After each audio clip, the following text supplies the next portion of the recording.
Hello, hello. We are live again from the workshop. Um, how's everyone doing? Are there any people online?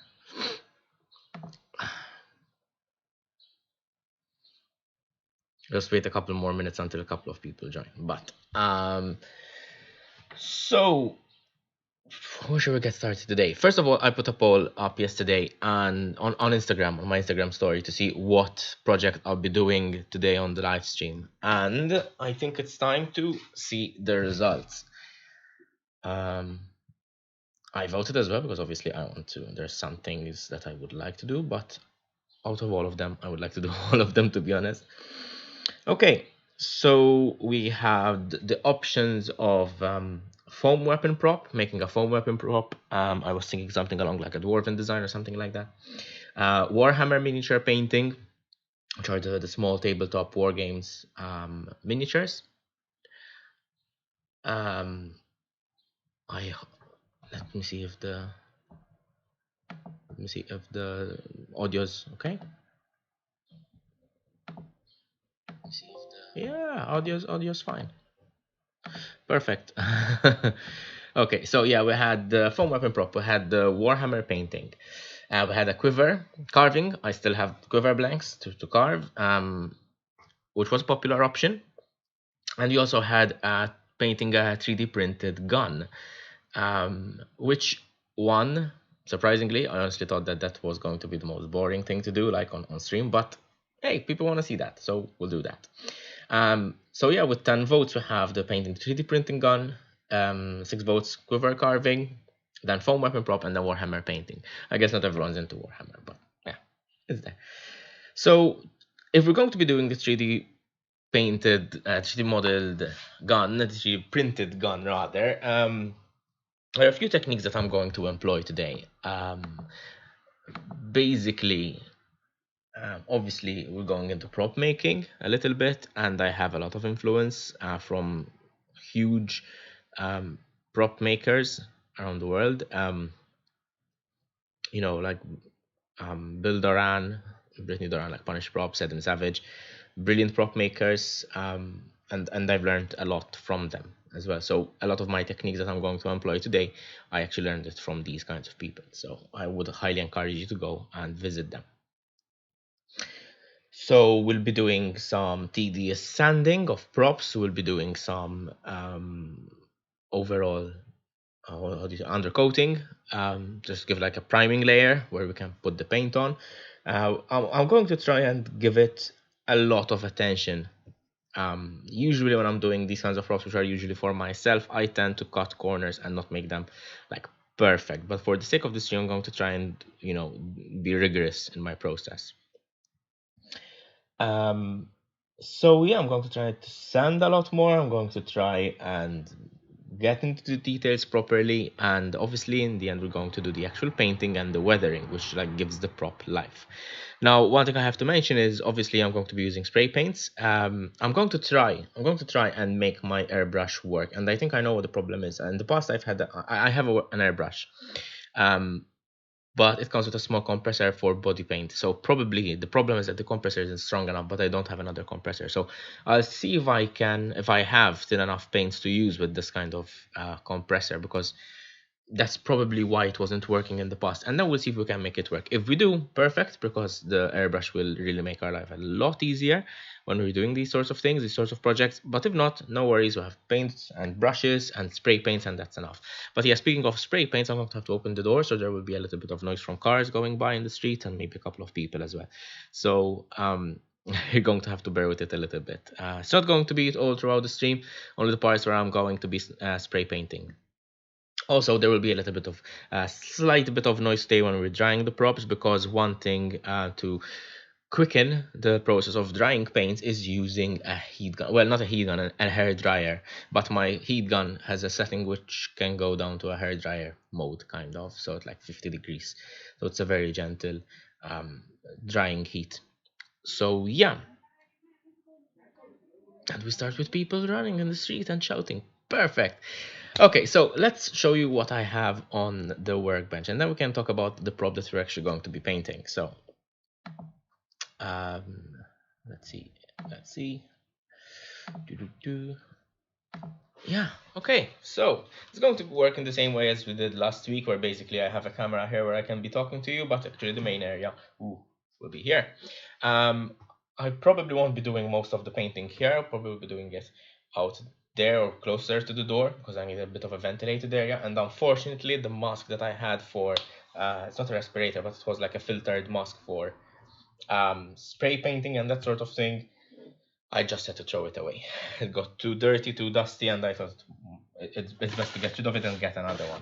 Now, what you're seeing here on my workshop, on my workbench, are a couple of 3D printed items that I did over the past years. 3D printing, I think I started in 3D printing about 2017, circa. The very first 3D printer I used was an Ultimaker. At work, back then I used to work at university, so I did a lot of 3D printing projects on there. All these prints are from my Prusa i3 Mark II at the time, the printer prior to the one I have right now. And you see there are some defects in the prints because obviously back then I did not have the same understanding of 3D printing as I do nowadays, and also the Prusa i3 Mark III is just an amazing printer to use all around. Again, I'm not sponsored to say this or anything, but it's just a good product to have in the workshop or in your office. Now, so let's see if just a second.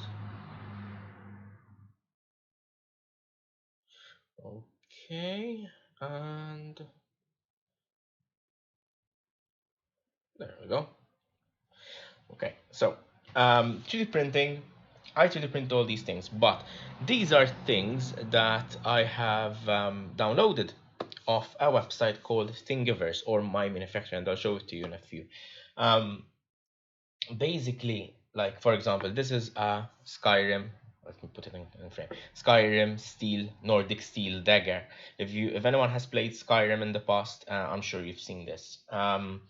Again, it's a very good prop, but since 3D printing involves multiple parts, because obviously the 3D printers are not so big to print like a whole part. Well, there are some, but not mine in this particular case.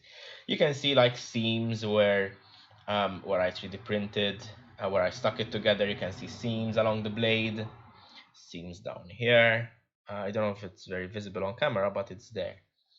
And it's sort of, at the time, it was good enough, you know. Just nowadays I think I could do a little bit of a better job. I did spend some time sanding. In fact, the face of the blade, the cheeks are very smooth.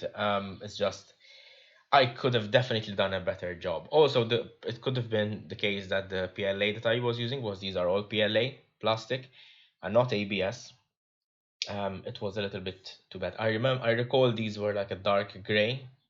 I don't have any of that anymore, and I never really liked it much, to be honest. So there's that. I also 3D printed. Oh, okay. Some people are asking where.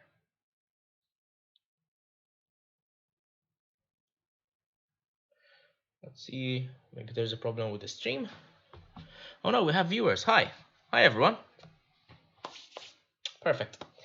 So yeah, this is another item from Skyrim, and it's been gathering a little bit dust in my room. This is a Dragon Priest's mask. Now, this I spent a little bit more time sanding, as I can see, like in certain parts, definitely, like the cheek parts, the front of the face part, this part over here. They're very well sanded, and there isn't any feeling of layer lines over here. But you can see that over here, cut corners, it was too heavily sort of lined, and you know, it was enough for me at the time. And besides, I mean, this is something of a decorative piece. I hang this in my room. In fact, it's been collecting dust a little bit, but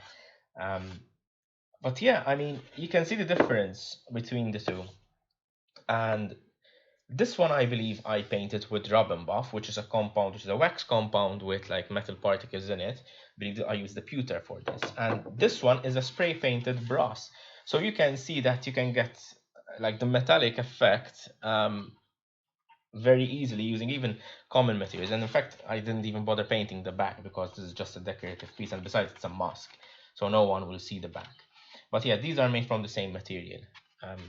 It's actually plastic, but you can see that even I weathered it to have like this kind of greenish white patina that brass usually rusts, you know. And one of the pieces which I always mention and I've done in the past, I've done a YouTube video on, is the Eye of Agamotto from Doctor Strange.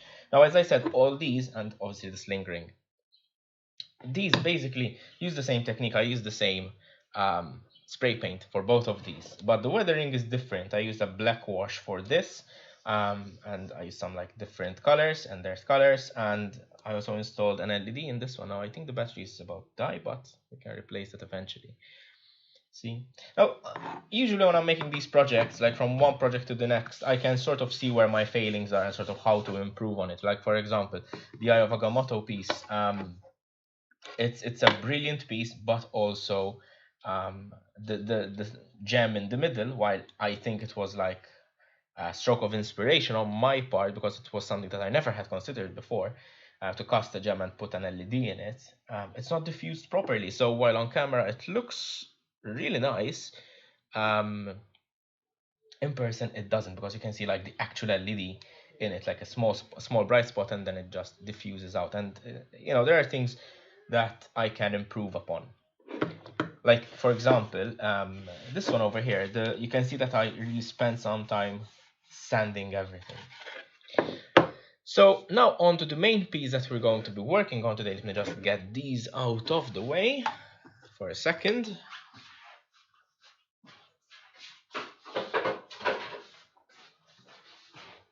Now I've been talking a lot for the past, what, minutes, half an hour, whatever it was. But we're actually going to get to do the stuff, don't worry. This is the piece that we're going to be working on. This is a piece from Mass Effect. I believe this is the M3 Predator. You'll have to forgive me if I did not get the name right, but I'm not a huge Mass Effect fan. As in, I like the games, I'm not a huge fan. I'm more of a, you know, World of Warcraft kind of guy. So yeah, so this is a model that I did not design myself. I downloaded this off Thingiverse. It is a prop, so the trigger stays in place. It's not functional in any way, but it can still get you in some sort of trouble at Comic-Con and that sort of thing. So make sure that you actually do it properly. In my case, I'm just going to do, I'm going to use it as a prop. In my room, I have my prop wall. So if you don't know what the prop wall is, head over to my, hey chef, yeah, for the Alliance.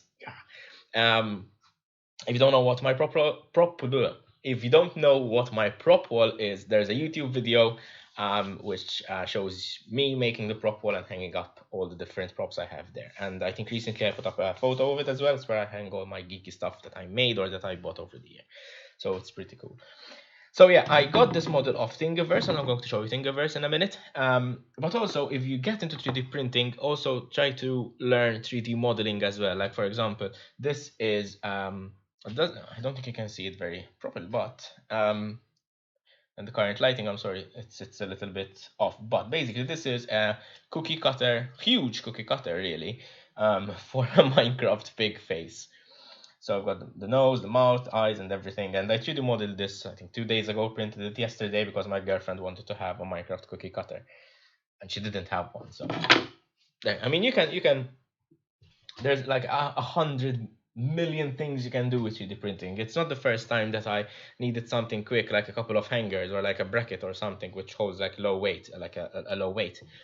And I just modeled it, 3D printed it, and just had it done in couple of hours, and I didn't even have to go outside and try to find the right tools for it. So 3D printing certainly is versatile and has a lot of applications, and I think the more we explore it, the more we find that it is an interesting concept that a lot of people are getting into. Now let's talk about this prop. Finally, let me show you where I got it from. Let us transition quickly. Yep.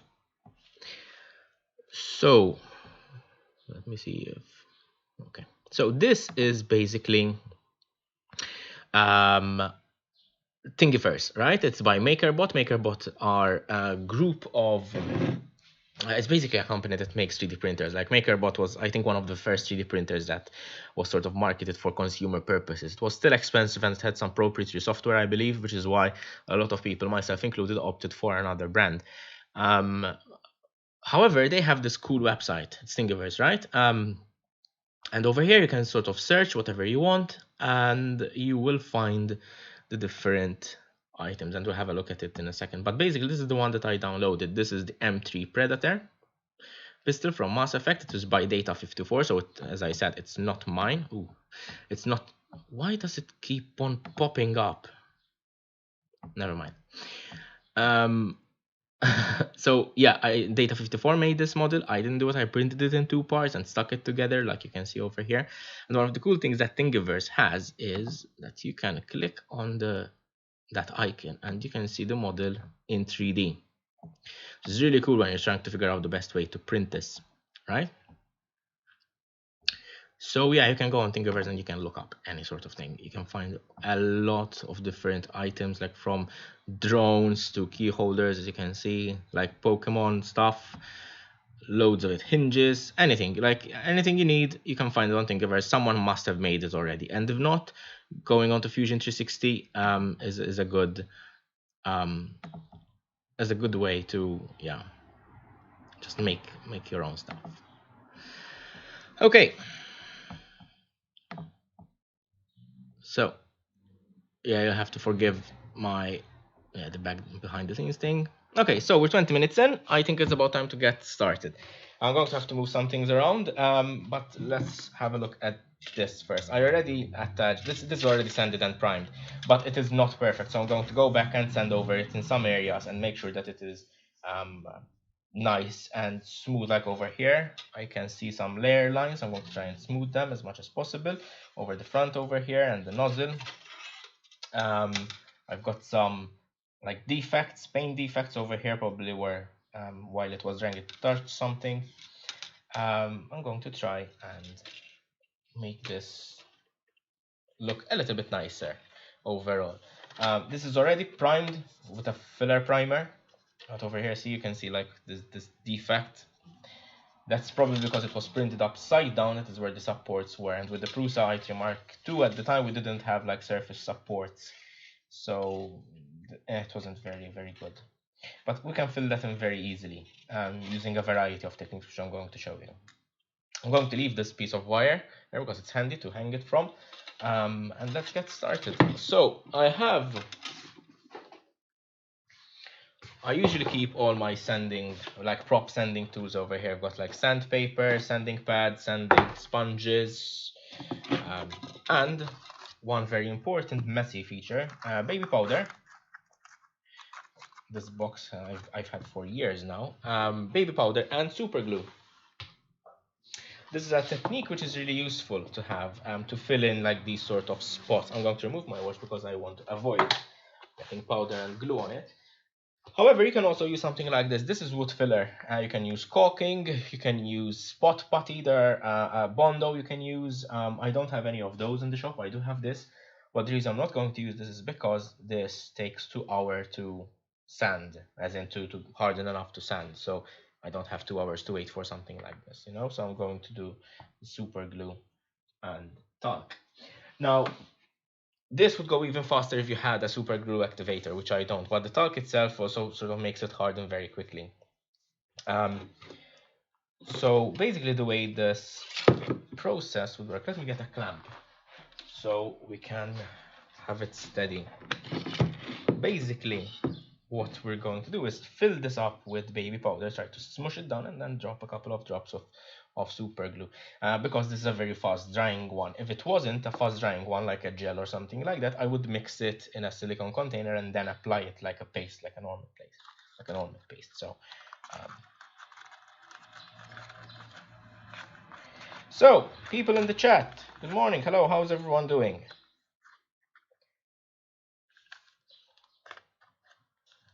Where have we got people from this year? Today. Where are you guys from? Introduce yourself, say hi.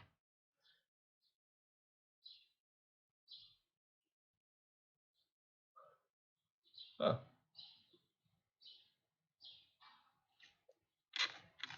Okay, so obviously this is going to get very messy.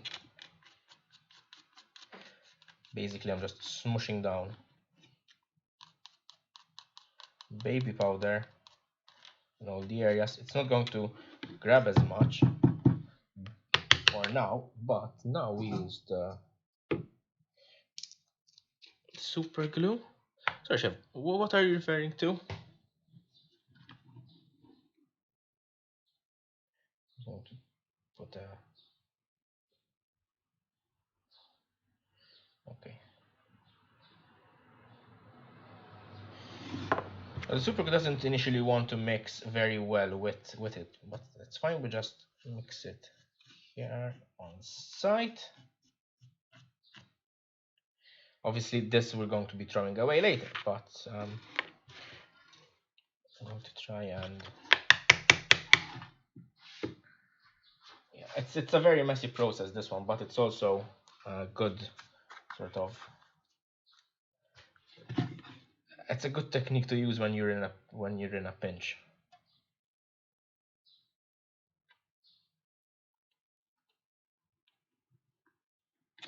Now this obviously will harden and it will be sandable, so I'm trying to remove like the extra gunk to have right now. We'll go with another pass. Oh, the baby on the talcum powder. Oh, cool. Okay. Oh, yeah, this is how I usually get in, just by dropping everything all over the place. So let's put a little bit more super glue over here. Actually, let's just get rid of...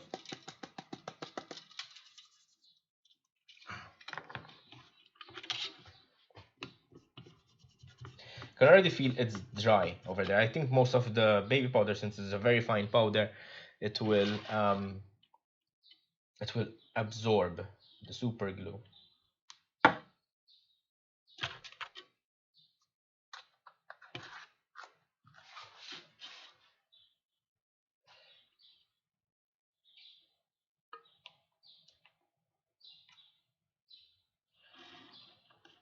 Yeah, this is the mess I'm talking about.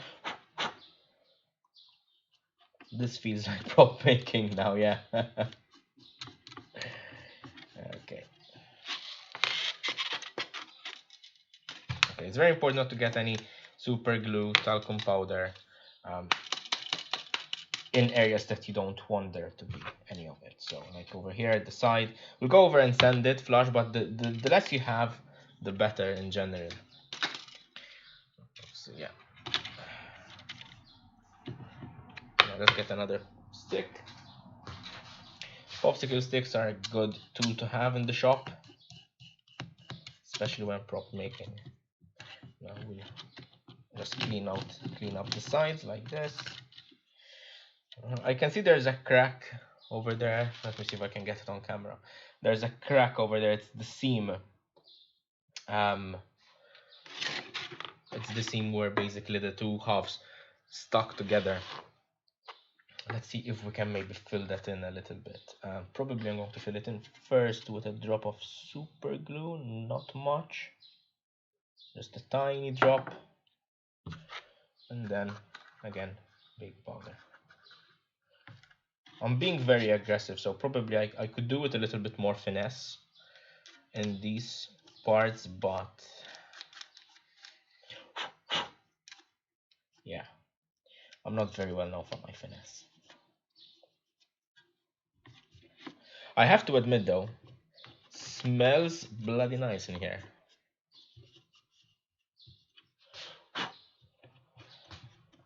Well, okay. The top is already hardened. I can feel it already that it's already hardened. So we'll go back and sand that flush, and then we will... does the concoction last, or will it fall and chip away in time? Super glue tends to last. I've had props which I built more than 4 years ago, and they've been in my room, and my room is one of the hottest rooms in the house. So, and they're still just fine. So super glue's biggest weakness is usually heat. It will not, at least in my experience, it does not chip away. And besides, after putting this in, this is just going to be like a filler building layer.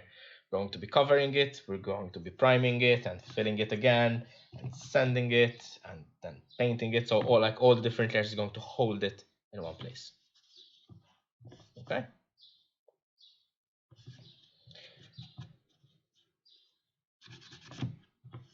Perfect. Okay.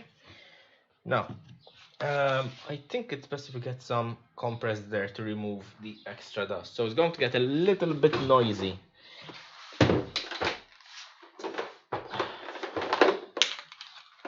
Let me set up the compress there. I'll mute the microphone.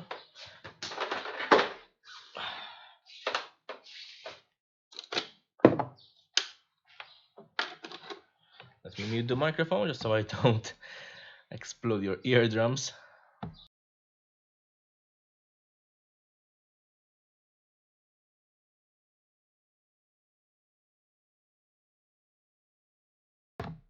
Okay. I don't think you heard that, right? Perfect. Okay, so let's have a. Okay, so I can feel already on the popsicle stick. It feels like okay. This the warm up for this, but it's like a tiny gap in there, and the line over here still needs to be made. Still needs to be fixed. So to fix that next. Just fill it in with super glue, and super glue wants to naturally sort of go into those crevices.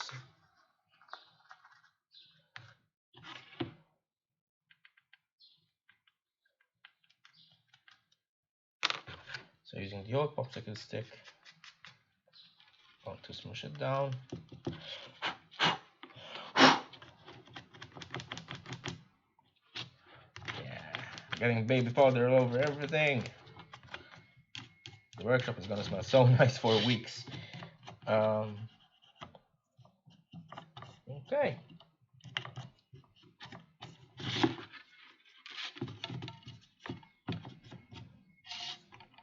Okay.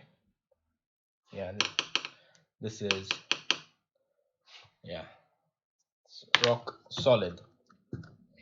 So now I'm going to get a little bit of a sandpaper, like a finer grit, something like this, for example.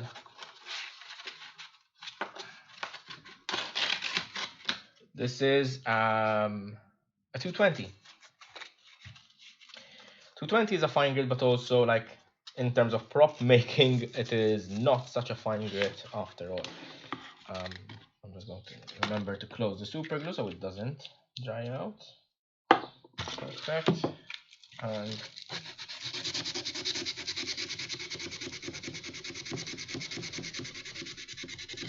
basically just sand. I can feel it smooth. You can see some of the layer lines, and that is because there's like an unevenness to the print. Like the different layer lines, obviously going to have ridges and troughs. So and this thing is going to fill in those troughs and have everything flush. So it's a really cool technique. I don't remember who I learned this from. I think it was Adam Savage. I'm not sure.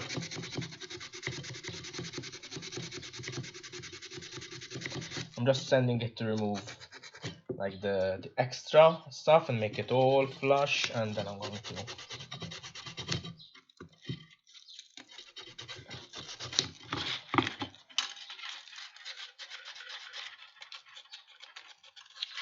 like the 220 itself is like really fine enough. And if you want to make like a piece of like a piece of prop or weapon or gun, whatever it is, like in a mirror finish, you'd need to go up to higher grits, like for example 1200. The higher grit you go, the better, the more mirror like finish you're going to have. I don't think I'm going for a mirror finish on this gun, and I'm going to see like what other people have made and like what the game reference looks like. I don't think I want to have a game like replica. I want to have like my own design, but we'll see, like my own painting finish.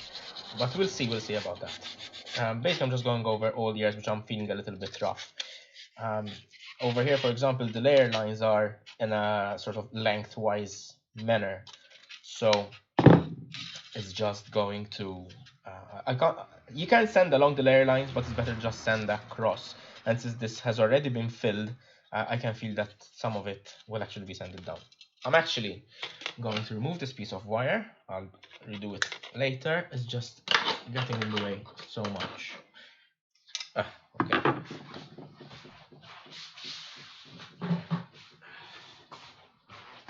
Much better. So yes, this is basically like the the essence of prop making, which is sanding and sanding and sanding. Sorry, let me just get everything in front of the camera. Just going around most of the pieces. Luckily for this piece, I already sent most of it 2 years ago. I think this is when I actually printed the prop, 2019, beginning of 2019, I believe. I think I was still working at university at the time. But anyway, yeah. It's good to inspect it under light as well to see if there are any visible bumps. But no, this area is pretty smooth. Maybe a little bit brown, but we can fix that with a little bit of something. Another tip you can use, another tip I have for you is you can wrap a popsicle stick in sandpaper to get into those little areas which you can't really get to by hand. And to also help you get a flat surface to sand against, you know.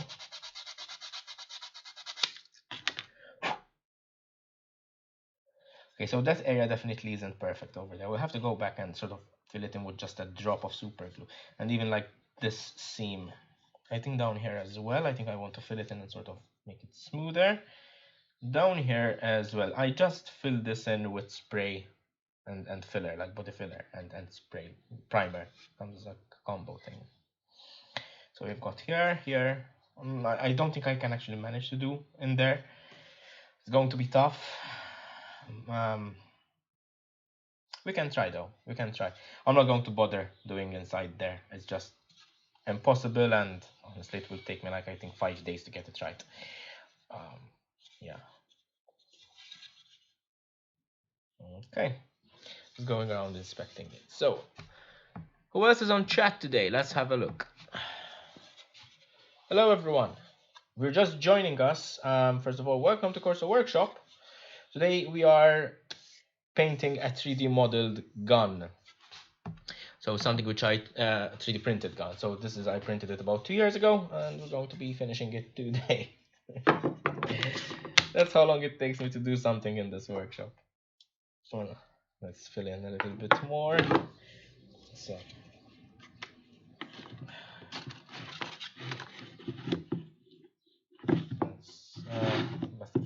over here.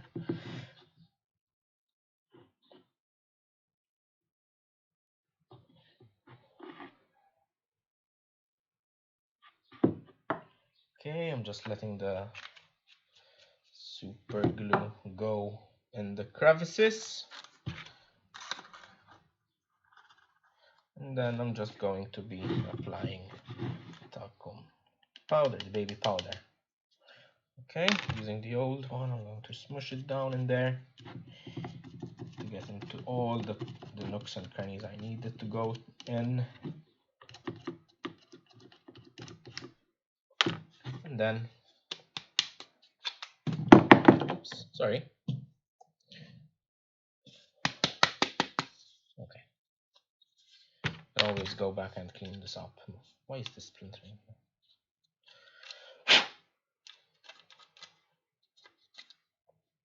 This will dry out very, very quickly, so I don't have a lot of time to work with. It's a decent amount of time. It's also like its best advantage because it dries so quickly.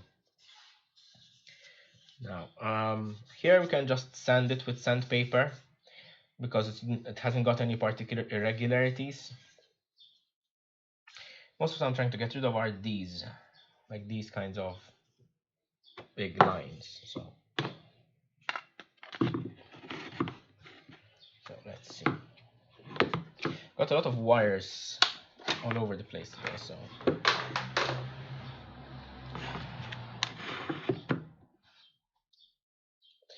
Hello there.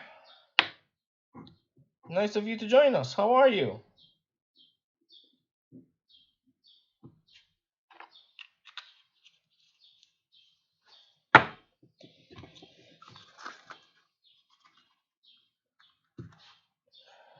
No.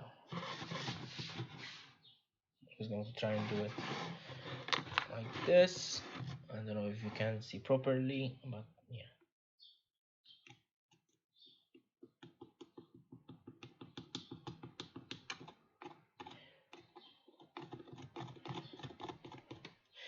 feels basically like plastering, but I should have been doing it the other way around. Yeah, from a lower area to a higher area.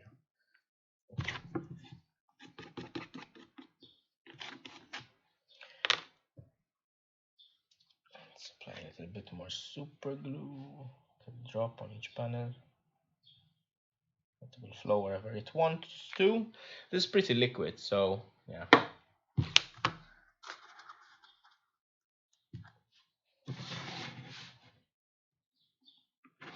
Okay.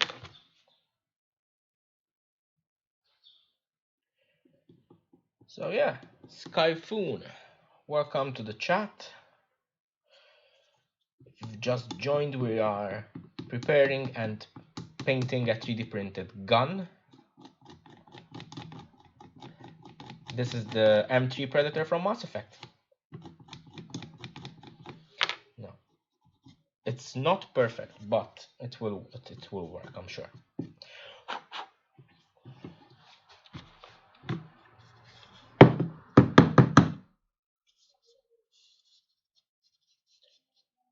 Feel free to let other people know that the stream is on. Share it on Instagram, Facebook, whatever social media you use.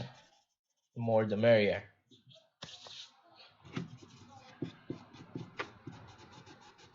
Okay, I'm going to just wait a few more seconds until this hardens properly. In the meantime, I'm going to be doing the front area over here.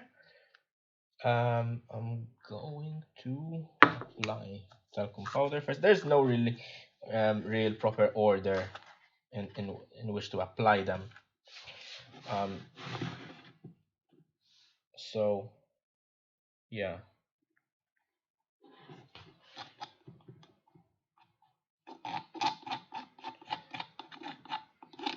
Sometimes I apply the baby powder first so I can see, like, because it's so fine, it will actually go in all the recesses very quickly, and then apply the super glue. But when that happens, sometimes the super glue just beads up, doesn't want to mix, you know. Like here you can see it's beading up.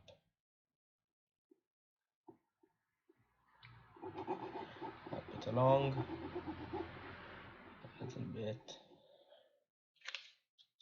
and then finish again with a little bit more baby powder. Cleanup will not be very nice today, but it's still a fun project. So yeah.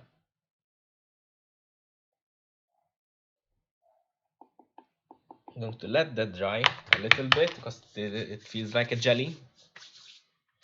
Give it a few seconds. I'm going to get my vacuum cleaner, and I think I'm going to start setting up, cleaning all of this, because once this is done, we're going to want to prime again and paint, and the less particles you have floating around, the smoother the finish that you get. Obviously, like, this is the same as you're doing like a piece of furniture. If you're applying the varnish on top of it, you don't want any sawdust in the air, because then it will settle on the varnish and it will ruin it. Same concept here, guys. So that's what we're going to do. First, we're going to clean up, and then we're going to be doing the priming. So yeah, I can't even break off the super glue and talc from the popsicle stick. So that's how tough this material is. So yeah.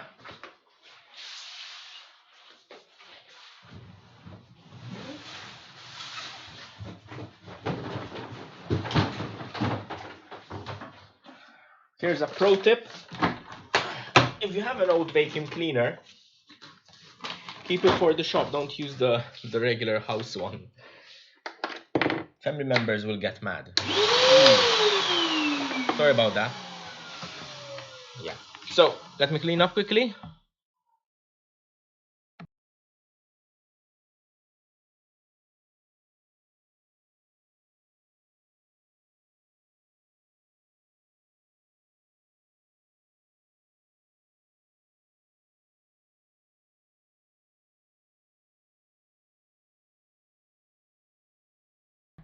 Okay, so that's a very quick cleanup. Apologize for the noise earlier, but yeah. I can feel that this has hardened already. There are some pieces on the workbench that have hardened and they won't come off, so those will have to pry them off. Okay, workbench clean, nice. It's a bit too late for that, but anyway. Then we're going to take the 220 and get the sandpaper and sand.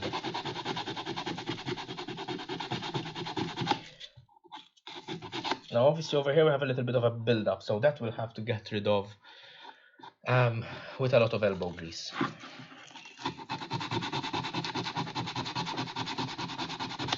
But this material sands very nicely as well, so there's that. So I'm actually, that's one of my favorite techniques to use when filling.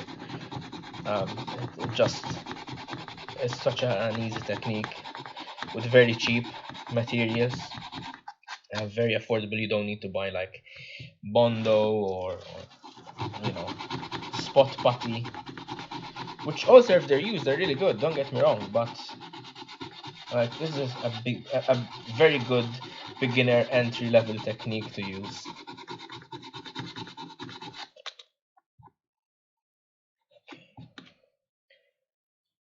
I can see it has a little bit more build up on the front.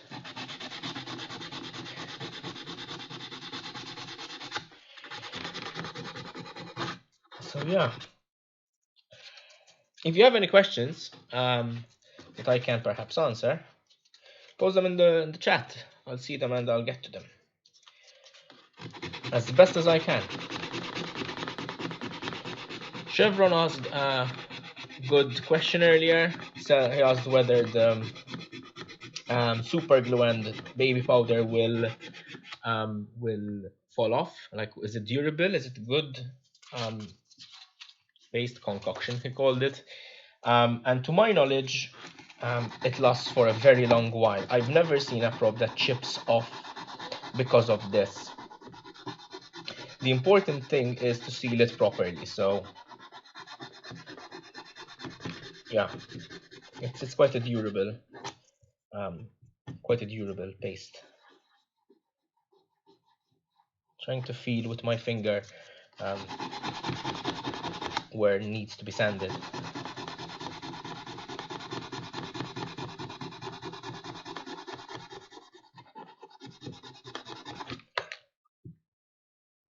Okay, maybe a little bit more in the middle.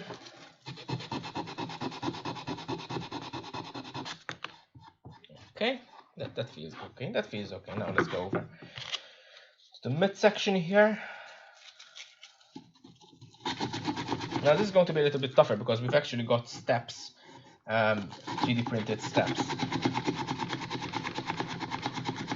which is basically one of the failures of FDM printing, basically, since you use a rather thick nozzle compared to the material.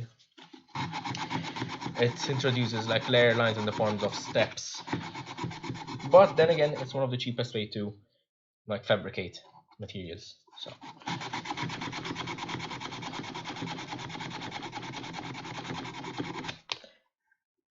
but there is an improvement, definitely. It feels more like a ramp with like slight knobs in it. Let me get another piece of sandpaper.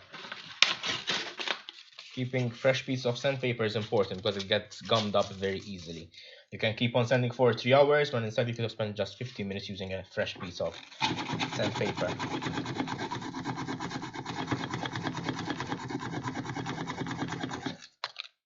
Okay, I'm very happy with where this is going. So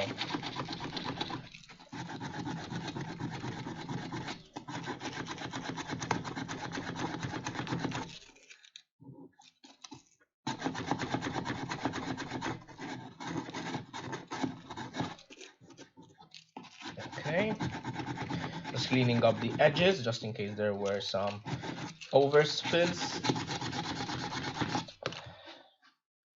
Yeah. How long have I been doing this? If you mean today, a couple of like half an hour, 45 minutes or so. No, but joking aside, I've been prop making for about 3 or 4 years now. The very first prop I made was the Hunter's Knife from Destiny, the first game, not the second one. Well, both the same. but I don't have that prop anymore. I threw it away. And then in 2017, I 3D printed Tracer's gun from Overwatch, which was my very first 3D printed prop. I 3D modeled Malcolm Reynolds' gun as well in from Firefly. It was back in 2018, I think it was, about New Year's Eve 2018. That sort of year, the holiday season. It was a Punished Props challenge at the time, and they made it out of foam. And they had templates and everything, so instead of making it out of foam myself, I took the templates, imported them into, at the time, 123D Design, which was software of choice at the time. And basically, I 3D printed it.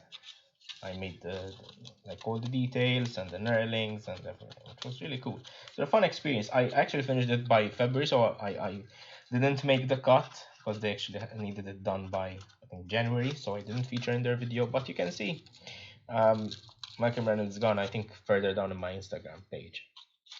It's the brass gun. It's also on my prop wall. So if you see a photo of my prop wall, you'll see it there as well. Okay, so trying to feel with my fingers where it's smooth, so where it isn't. And yes, prop making. I mean, prop making is a very interesting hobby. Let me. Oh yeah, water with talcum powder, brilliant. Oh well. Prop making is an interesting hobby because you can just 3D print it and leave it as is, and you can call it done. And there's nothing wrong with that. It's perfectly fine. Or you can be as detail oriented and spend 6, 7, 8 hours, weeks sanding the prop until it comes to a mirror shine finish. And there isn't one way which is better than the other. It's just what you're going for. If you're going for cinema level replica props, of course you're going to have to put the effort in it. But then again, keep in mind that prop making in industry, like in cinema, it's all about how quickly you can get it done rather than how much effort can you put in until it is good enough, you know. Okay, so that's the defect sanded down. I think I have some overspill over here. Okay, over here, a little bit of overspill as well. You can also use files. I have files actually, which will be very handy. I don't know why I keep them up here, but I do. I guess I don't use them as often. I bought a cheap set of files from a local hardware store. Alright, like these come in different sizes, like flat ones, round ones, triangular ones. And you can use them to get like in all the little areas where there are like details that you need to sand, you know. Let me see, because there are some areas over here like where there are still some supports and like some debris which has fallen in. I don't know why this one has an irregular shape hole and the other one is fine. We'll have to live with that.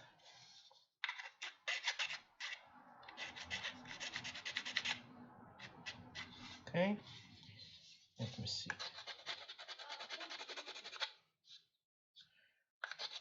Okay. Usually these are a little bit more aggressive than sandpaper, so it's not.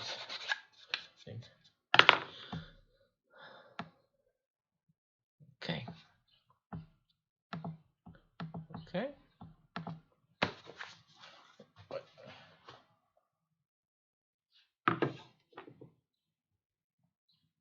What? Huh. Okay, now. Okay, so sometimes I don't know how clear it is on camera because of the lighting, and I apologize for that. But sometimes you can see like some of the build-up happens in a bunch over here. I don't know if it's visible, But when that happens, I usually go with my thinnest file, I think this is it, and just hack at it. As I said, super glue and baby powder is very sandable. You can even scratch it by hand until it's really fully set, so be careful as well. Okay. Okay.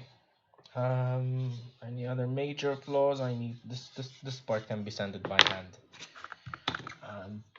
Probably using something a little bit more aggressive first. Something like a 180. Yeah. Okay, so 180 grit sandpaper, a little bit tougher than 220. It's got a higher grit on. It's a lower grit, so it means it's a thicker particle on the sandpaper.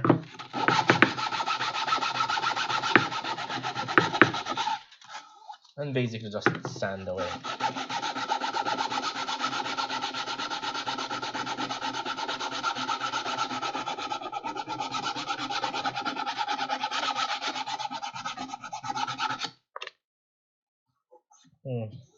Maybe I should do the super glue talcum powder thing.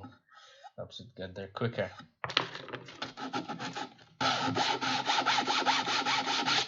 Yep, I'm gonna do that. So let's clamp it horizontal as much as possible. I'm going to do this mess one last time.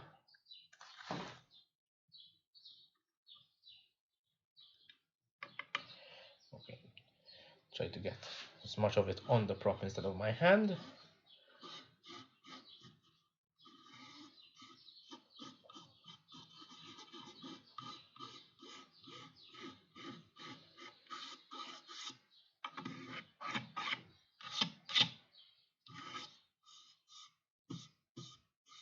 This already feels a lot smoother. So yeah, let's do this.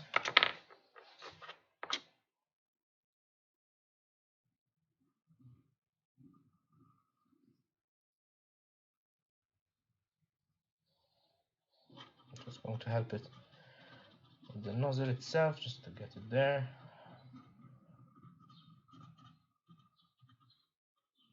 Try and avoid the corner so it doesn't overspill. I'm going to put more baby powder.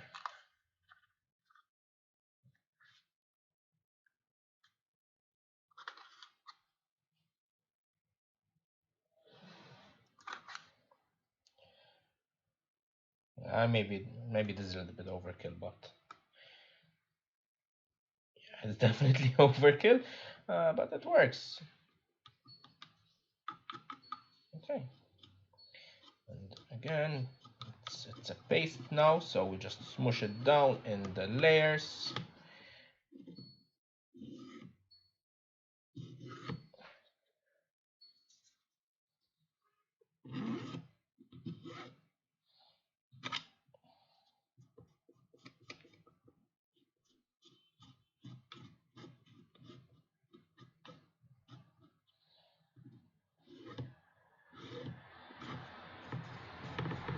Okay, it feels really rough to the touch now, of course, because we haven't sanded it yet. Give it a few seconds. I got some in my eye.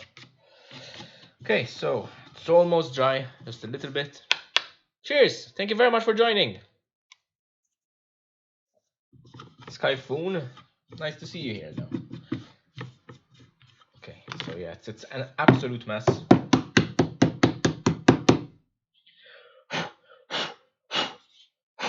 Again, it smells brilliant in here. Like a baby. No. And now we are going to sand what's left.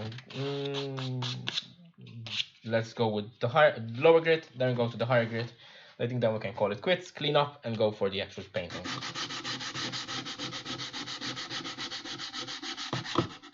What was that? Noise. I hope I didn't break anything.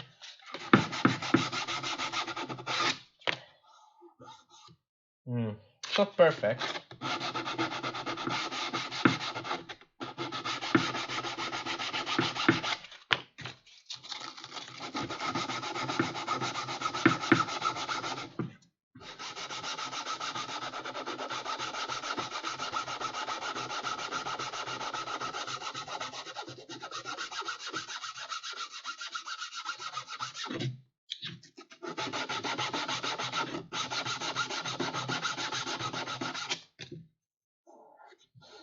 Yeah. Can still feel the layer lines in some areas. I don't know though if it is worth spending so much time on this part over here.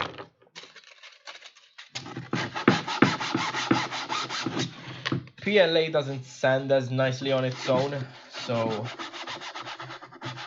yeah, it's just cheap and easy to print. So I was considering making an enclosure for my 3D printer so I can build a print with ABS or like other materials. Is just, I don't know, man. It's a hassle too, and it takes a long time to build and get right. And I'm pretty happy with where my 3D printing skills are at the moment, so I don't think I will actually invest in that. But yeah, it's an option in the future. So I'm going to quickly clean up here, and then I'll move everything and we'll go to the priming. So I'm going to mute it once again because I'm going to clean up.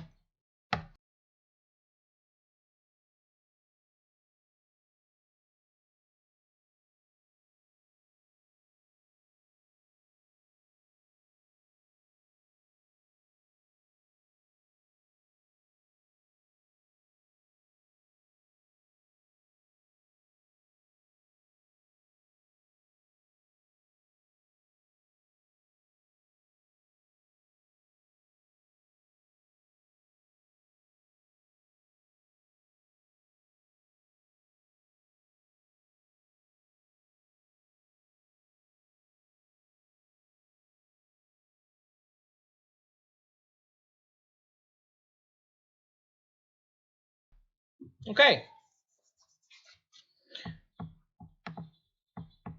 good. So I'm just trying to get a tack cloth.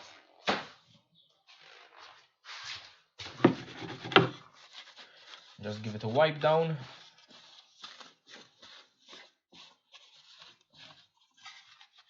We're probably going to have to sand again after repriming, but we're going to make the process of priming go very quickly with the heat gun, the hair dryer. So yeah. Okay.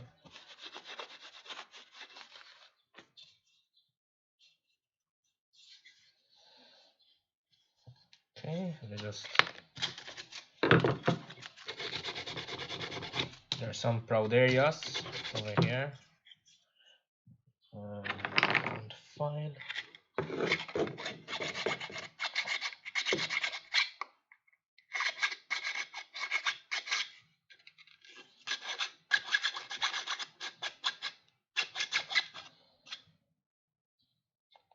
Okay.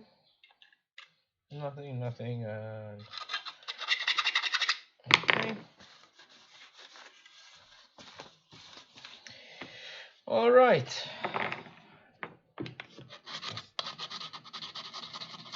Bring this extra bit over here. Yeah. Let's hang it up again with some wire. Got some wire.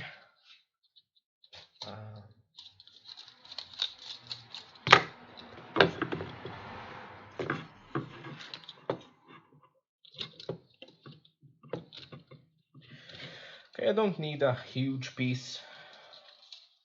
About this much is fine.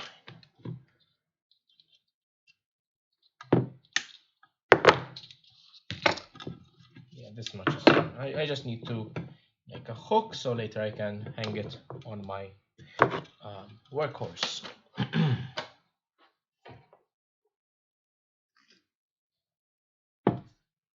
Okay, so let me show you what we'll be using for priming.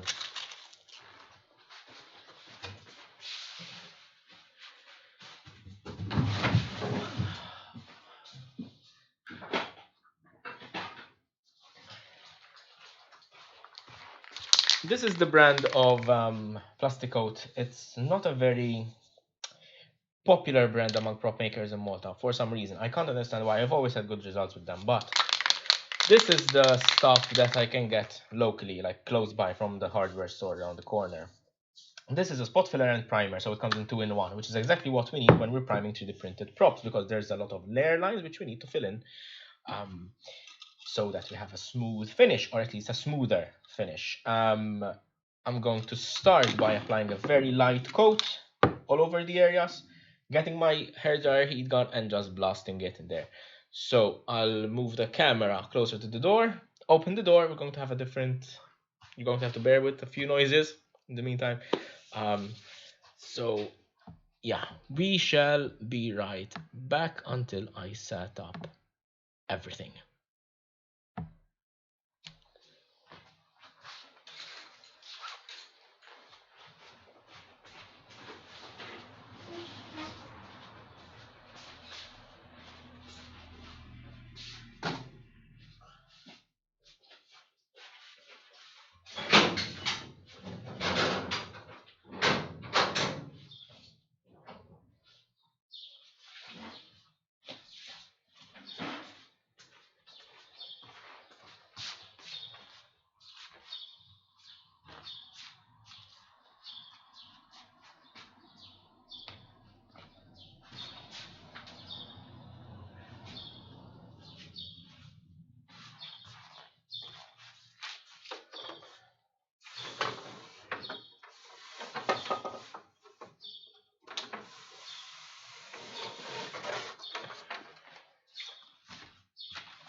Okay, so I'm back. Let me just adjust the camera slightly. I had to move to the other side of the workshop.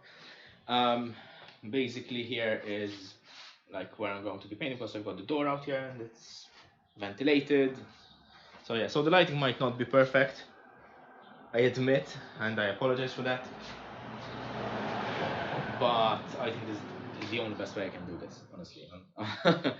So let me see if I can just, yeah, okay, perfect. So I think there is no more delaying. One thing you could do prior to starting using, yeah, that's going to be an issue. But anyway, just maybe move the microphone this way. Maybe it will help a little bit. Now, one of the things you can do to prepare for spray painting is to warm up the cans. I don't have any warm water accessible now, and then I would have to go and boil some. It's not very cold in Malta, so it shouldn't be a problem. Yeah. All I have set up here simply is a piece of plywood strip clamped down to the workhorse. I don't know if you can see it on camera, but basically that's what it is. And I'm going to be suspending the prop on the side of it. That's as simple as it gets, honestly. I used to have like a setup with a branch and everything. Yeah. So one trick to spray painting is to go in light coats rather than one heavy coat. If you do a heavy coat, it will drip, and then obviously you're going to have to deal with the you're going to have to deal with the thing here. What do you call it? Drops, and then sand it again. So.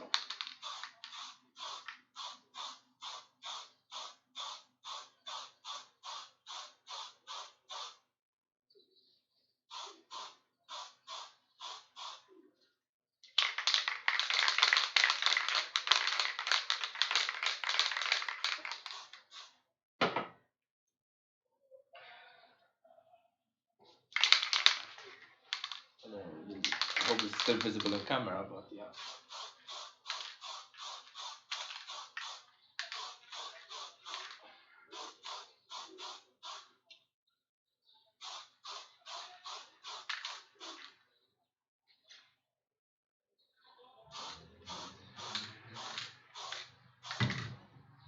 Okay, so we're just going to let it dry. Luckily we have a bit of sun today, so the sun will help us dry it off, but we can also help that go faster. Stinks now in here. We can help that go faster with heat gun.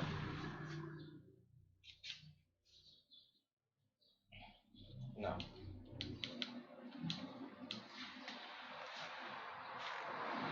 It's really not the best place to do a live stream with an open door, but it is what it is.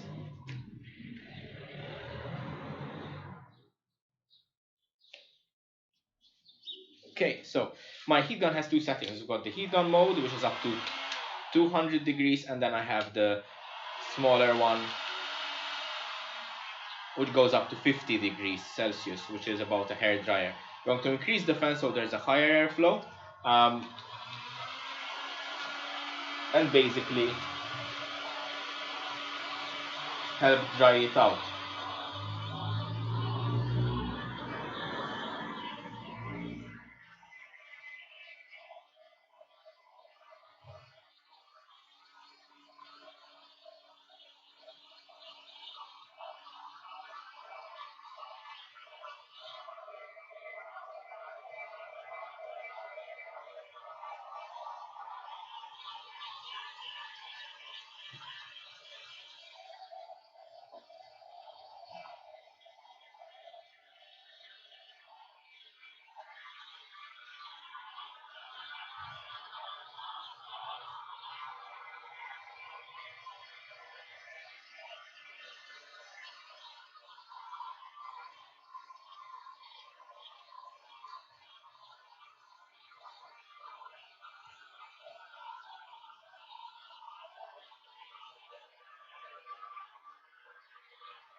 Okay, now we'll leave it dry a little bit.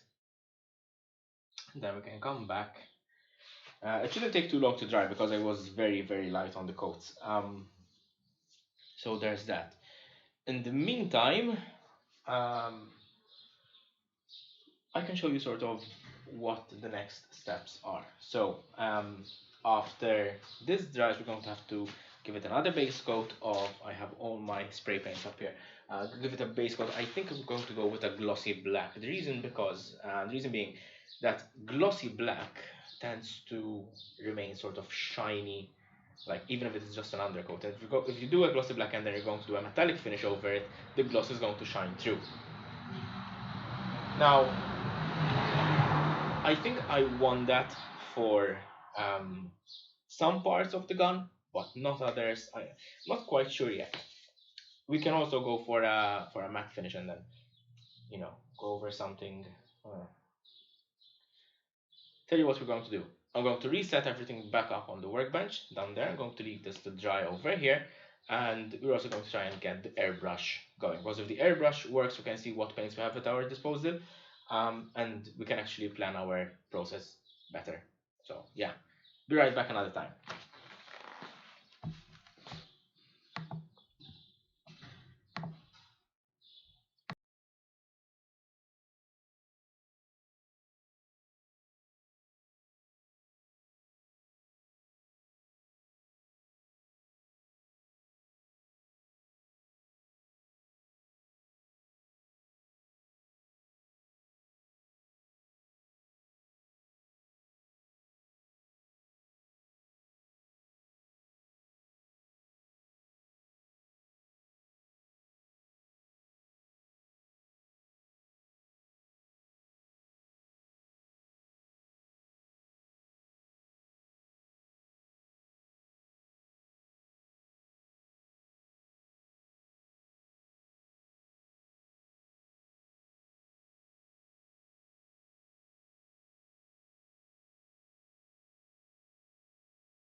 Okay, and we're back again over at the workbench. So I put the prop outside. Basically, I made sure to flip it around so it doesn't get only one side with sun. It dries evenly. And most importantly, because it's PLA and if the sun is too hot, it can actually melt. Or at least deform it. So I want to avoid that. So I flipped it around. Let's try and get the airbrush and see if we can actually get it to work. I haven't used this in I think a year and a half or so. I think the last time I tried to use it was when I did the Nerf gun repaint mod thing, so it might not be in the best of shapes. In fact, it's all dusty.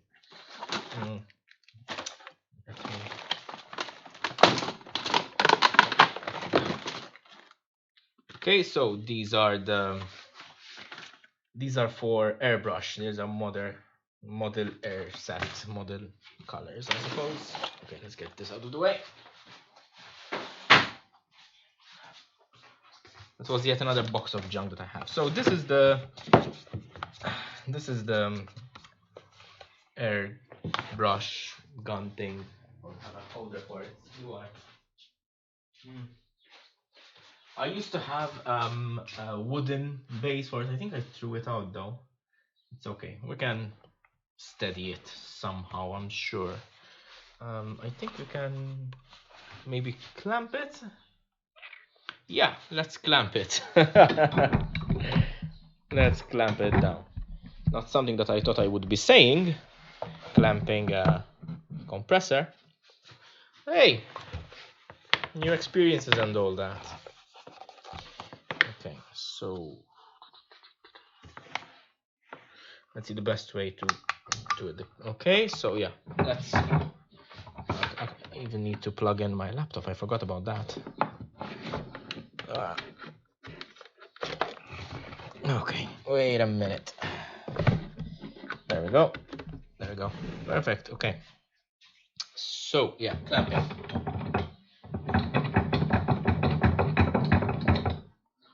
All right. A bit more. And now clamp it very gently. I don't want to break the casing. In case you can't see it, it's back there. This should give me enough leeway to work over here, though it's very dusty. It should be clean though. Well, I mean, there's paint like in the cap, but overall it should be clean, like the nozzle and everything. But we're going to be having a look at it anyway. So this is a dual action air gun, which basically means that you can press to increase the flow of air in it. Then you can pull back while pressed to increase the flow of pigment in it. Now this is a very cheap one. It's not any water or anything. It's a cheap one I got off eBay or Amazon. I can't remember. So it may not end up being so great after all. But what we're going to do is we're going to disassemble it. Make sure there isn't any rust on the inside. Again, I am not a proficient airbrush person at all. So the needle seems to be clean. And then let's have a look at the rest of the mechanism.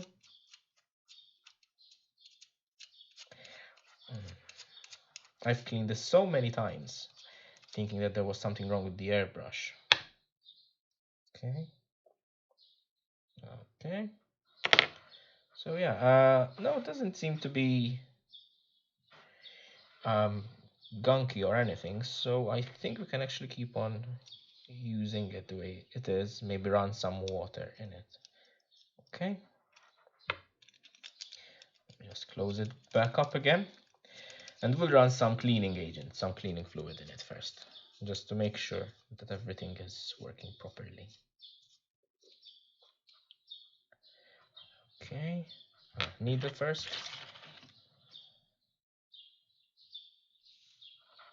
Needle comes up to the top. We clamp down. Actually, the needle, I think we can just. This is like too much, maybe. Like trying to leave like a hair of a gap to make sure that I have an ideal flow. That could be it. So let's see if air flows through it first. I need to plug it in. I have this transformer over here.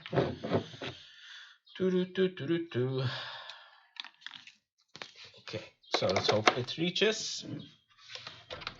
It should. Okay. Yep. Just about. Okay.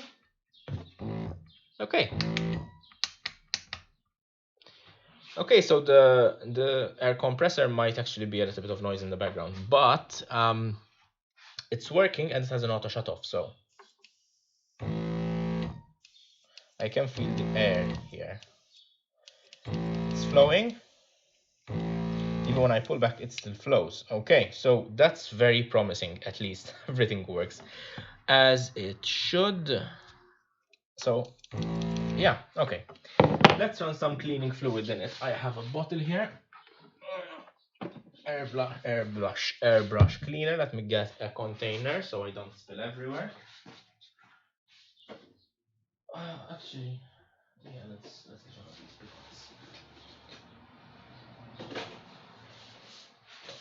This is why I keep everything in the workshop. Like these cups, I've had them for I think 2 years now. I've never used them, but something like this is actually quite good. So, airbrush cleaner.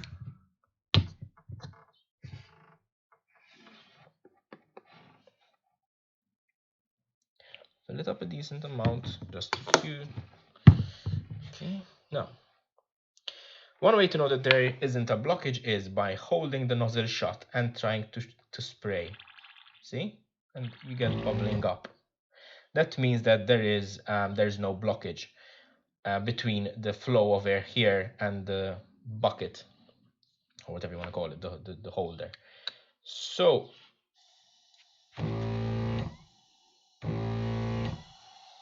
I think it actually is spraying liquid. Yeah, I can see it. It's very tough to see on camera. Maybe if I get a piece of paper, it will be. I can even smell the liquid, so yeah. Let's get a piece of paper, so maybe it will be a little bit more visible. I should have paper up here. Yeah.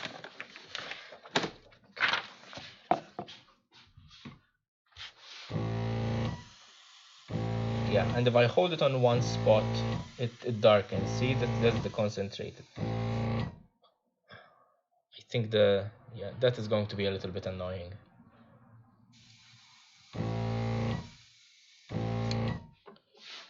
Maybe.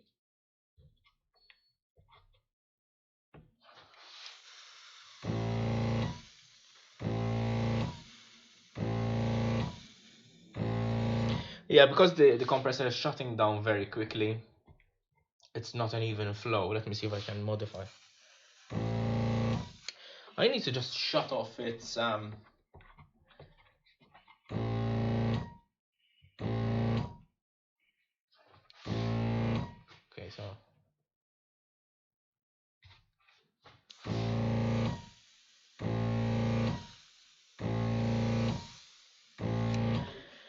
okay, so okay, let's turn it off.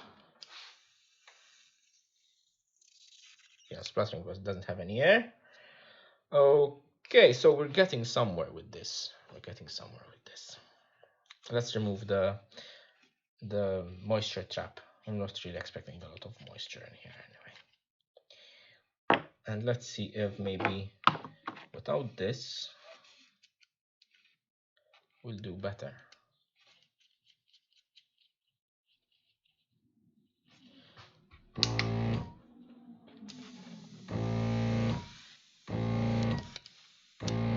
Okay, so the issue seems to be that since the compressor is shutting off, it's got like it's like a wave. It's working in bursts. So probably I think the airflow here isn't adjusted well enough. Maybe I think what I need to do is just I'm hoping is just to pull the pin a little bit backwards. Maybe that way we'll have like a constant airflow. If we have a constant airflow, I hope we'll have a constant stream now.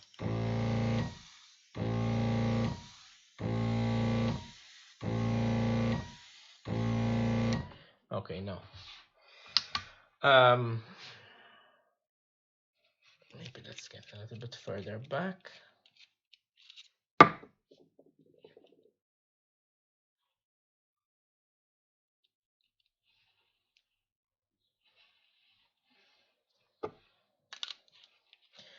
Let's try again, one last time, and then I'm going to move the compressor somewhere where it won't bother us as much.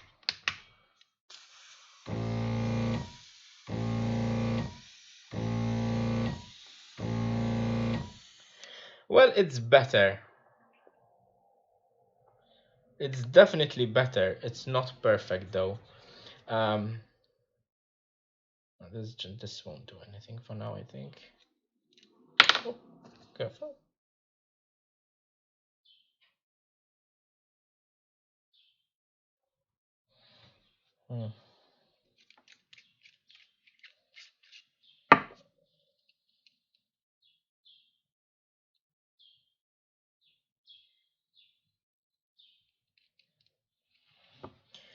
Okay, so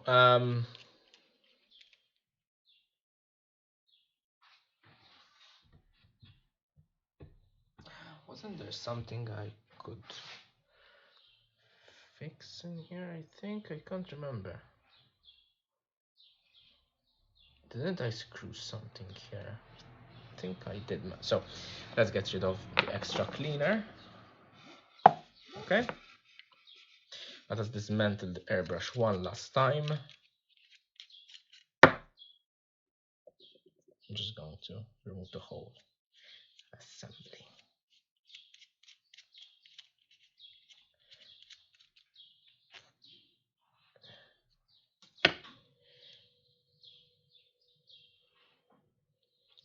Okay, so no, this doesn't tighten. Okay.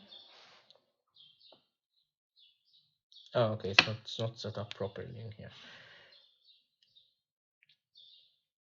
So basically this piece needs to go into that pipe over there, and it's not going. Oh, just fit in there. Okay. Let me see if I can get it done properly in the light.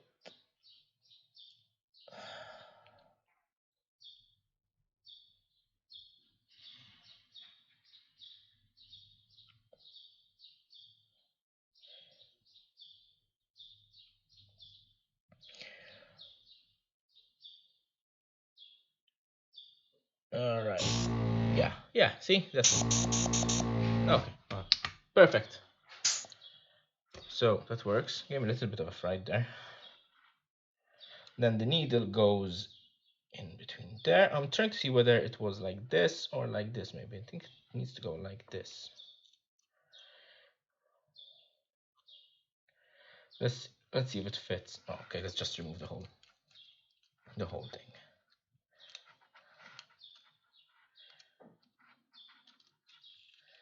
It's just easier to do without the needle. So, I'm not quite sure whether this only, no, it has to go like this, right? Yeah, like this. Yep. Okay, that goes against that piece. Spring. Yeah, I'm sorry, it's not a very interesting part of here, but there we go. Now we should have like the action of the spring. Okay, that works. And now we'll once again tie.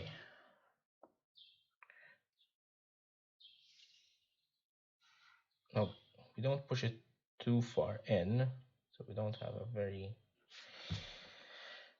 wide stream. About halfway there, perfect. Nozzle on,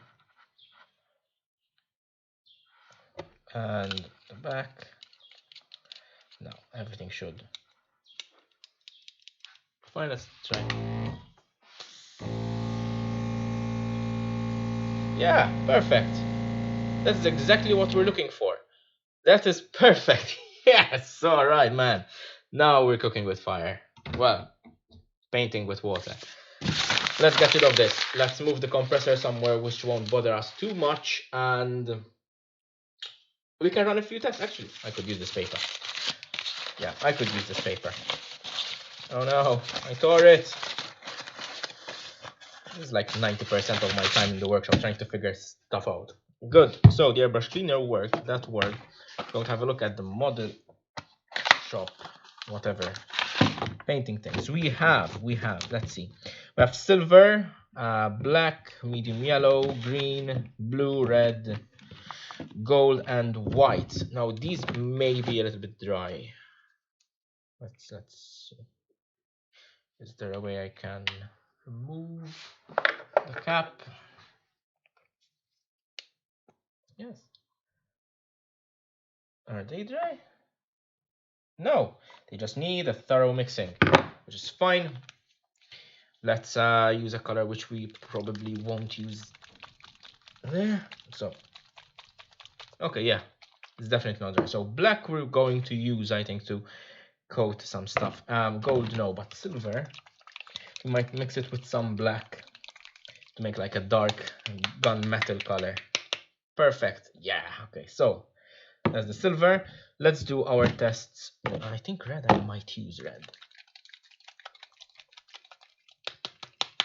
Red I will use. Let's try the olive green in the airbrush. Now I think these are acrylics. Yeah, they're acrylics. That means they can mix with water. I don't have any distilled water, which is the best thing you could use for something like this. But I do have bottled water, which is close enough. I mean, I have a fractionating. I mean, I have a fractionating setup. I mean, a distillation setup. Just never mind. So, yeah, I need a cup.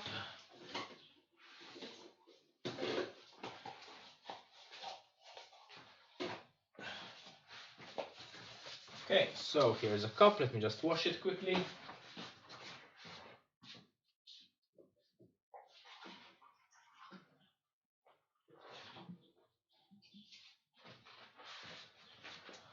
Okay, perfect.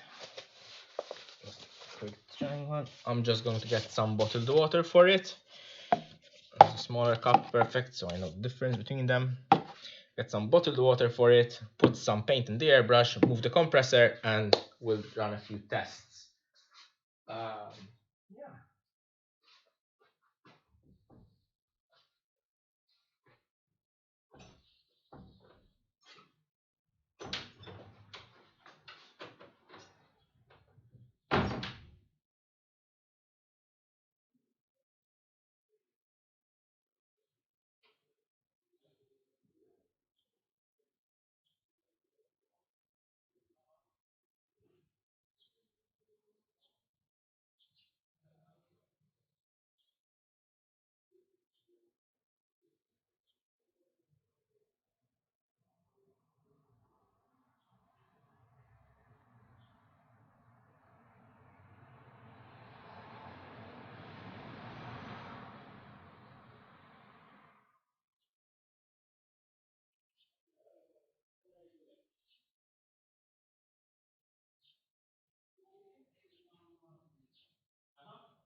Okay. Bottled water. So, you don't need a lot. You just need a little bit to clean up afterwards. We just need, where are my pipettes? Where did I keep my pipettes? I had a bunch of them.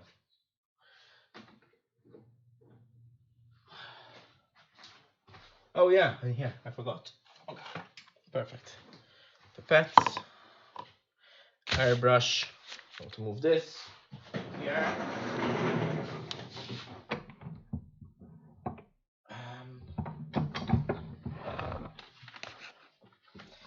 Let's see if I can do it without destroying my workshop. Yes, I'm just going to clamp it so that it doesn't wobble over and fall off.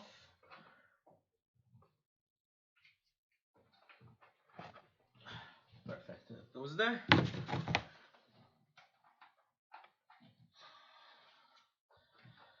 I swear, man, I'm jerry-rigging everything here today. There we go. This, yeah, that shouldn't. I think that's fine. Um, Ideally, I would have another holder. Oh, wait. Maybe I can do this. Oh. This this holder is a little bit too thick to go into my holes over there. So what if we just drill a hole in it? Um, no, let's just keep it where it is. It's fine. I don't need all the comforts in the world. So airbrush compressor is running. Should be a little less noisy now. Okay, it's just spraying air. There's a thin film bubble. Oh, cool. Okay, let's run some water in it first to remove the cleaner.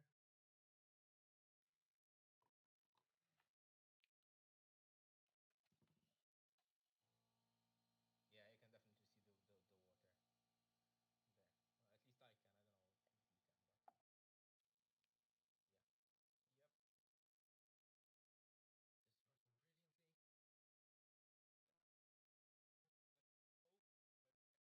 brilliantly.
Oh, I don't know what happened there. Sorry about that. Hi, Nick. I don't know how much of the audio was cut with that. No idea why that happened. But basically, what I'm going to be doing now is I'm going to do the top part black metallic, top bottom part black metallic. This part over here is going to be red. I'm going to try and put an N7 decal here over, but I think we're going with the matte black. I've no idea why that got me. I didn't touch anything except swap screens. Thank you for letting me know, man. I really appreciate it. I'm just going to go quickly. Maybe we can sand it a little bit more. Yeah, that's the problem with. Yeah, that feels smooth.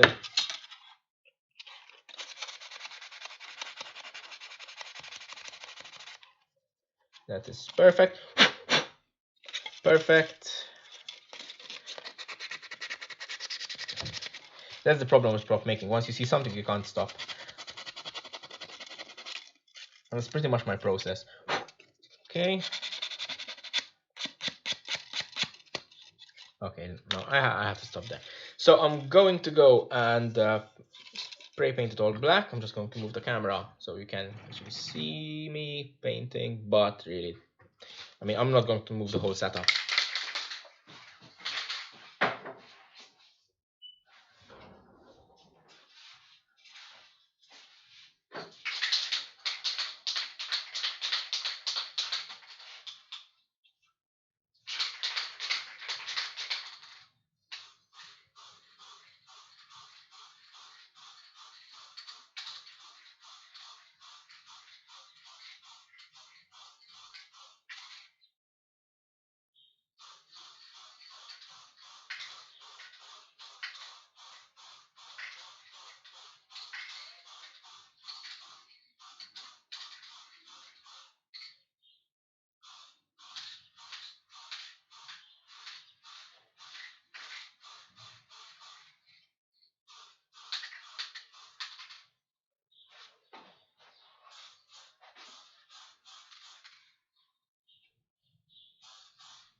Okay.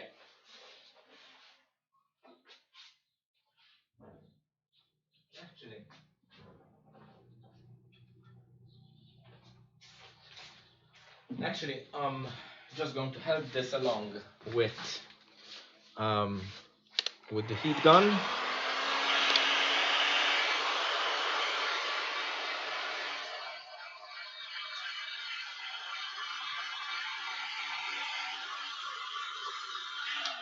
So I should just lower the volume a little bit over here.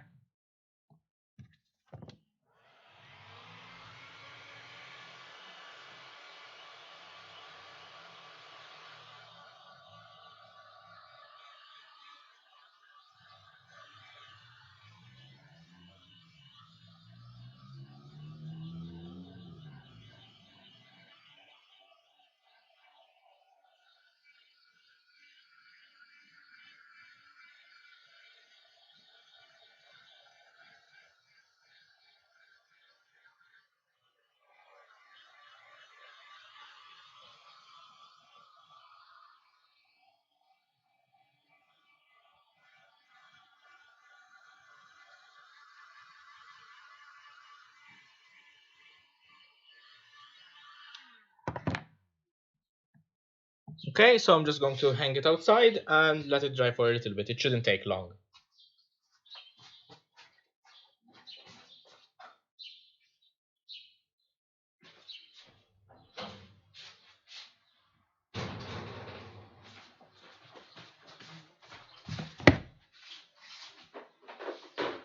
Okay, now that we have that drying up, what I want to do is try to find what colors, as in what mixtures do I need for colors. And I think the best way to do that is to run a few tests on some paper. Let's get a fresh piece of paper.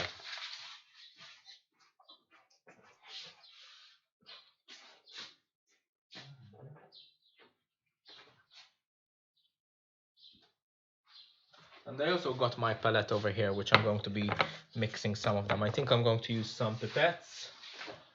Can use the same. Well, let's use a clean one to get the paint from the palette onto the airbrush. So that's going to be, I think, the way we're going to be working. So first off is the base coat. The base coat is going to be, like, of course, we've got the black. It's not 100% coverage, so we're going to have to do another coverage with it. But I think I want to give it like a gunmetal look. Now I do have gunmetal paints, but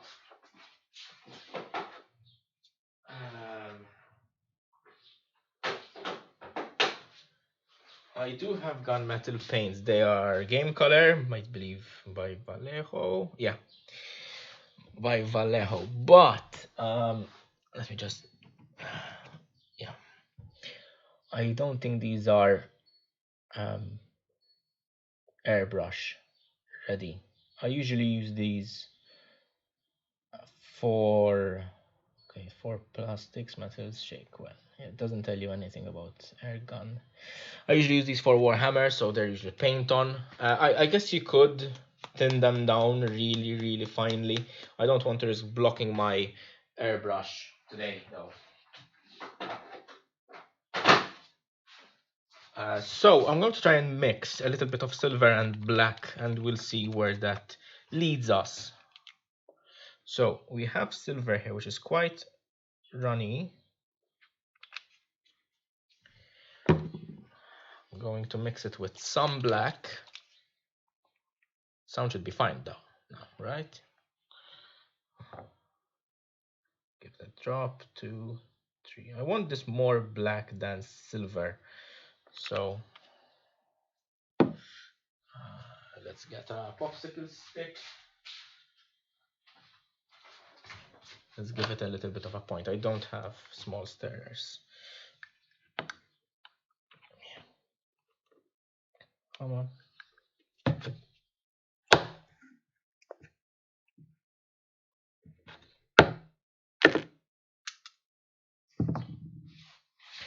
Now let's mix it. Now I don't know if it's visible on camera, but the silver has darkened but retained its metallic look. So far it looks like a streaky black and silver mess, but I think we can actually get that to blend nicely. I think we can also just add a tiny drop of water, make it a little bit runnier. It's literally 1 drop of water.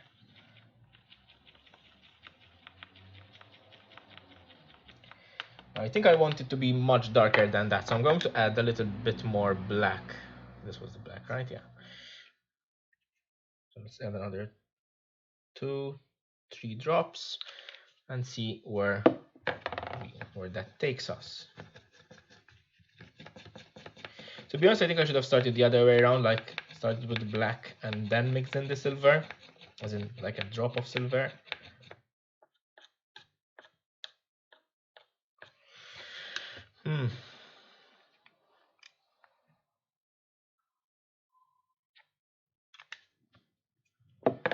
But I figure this whole thing will be enough to cover the whole prop as we need. And I will be covering the whole prop with this. I won't be masking the red just yet. I I think that's going to be good enough. It's not quite the consistency of milk, but you can add another drop of 2 drops of water. Let's see. Yeah, perfect, perfect. So this is going to be, when you're airbrushing, I've heard it said a lot, it has to be the consistency of milk, not quite water, but milk.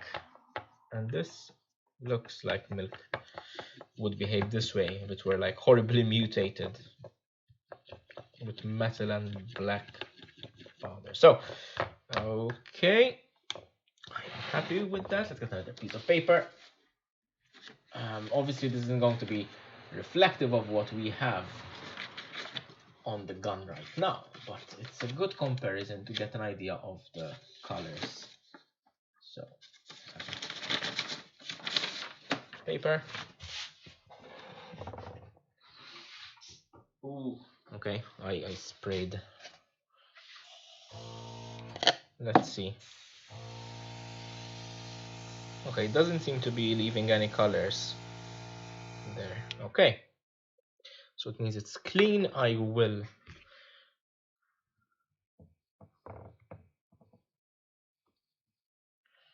put this in here. I don't have bubbles, but that's fine. Let me see if I can. Okay, that's just bubbles now. So I'm going to take water and clean it by taking clean water from here and just, since it's acrylic, it's very water soluble. So now from now on, I don't mind if this gunmetal mixes with the red that I'm going to be painting later. So perfect. Second, we've got clean pipette again. Let's see how this sprays on.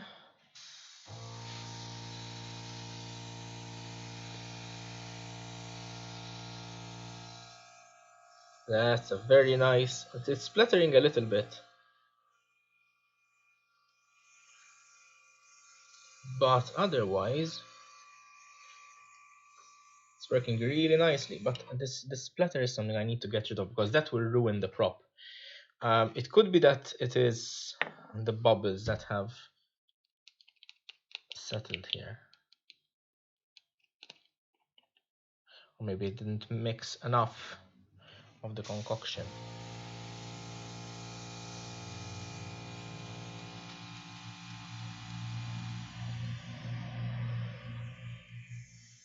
That is spluttering. It is the nozzle. There's some dirt in there. I can see. I think it's the metal pigment though, so not much we can do about that, to be honest. Actually, now it's working a little bit better.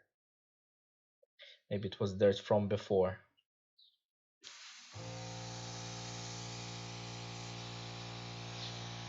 It still splutters. Maybe we just get rid of the.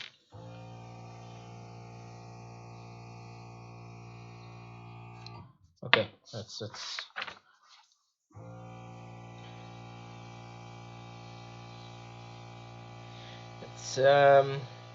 yeah.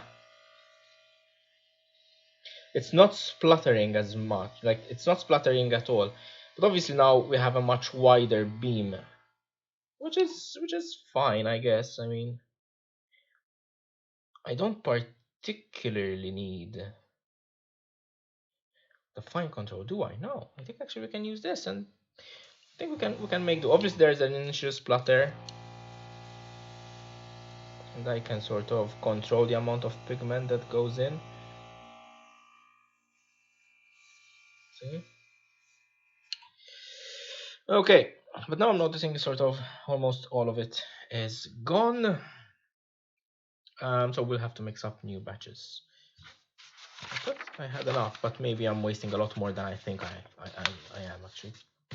We'll work it out. Don't worry. We can always mix more. We can mix a much larger batch if we need to. So that is fine. This time I'm going to do it the other way around.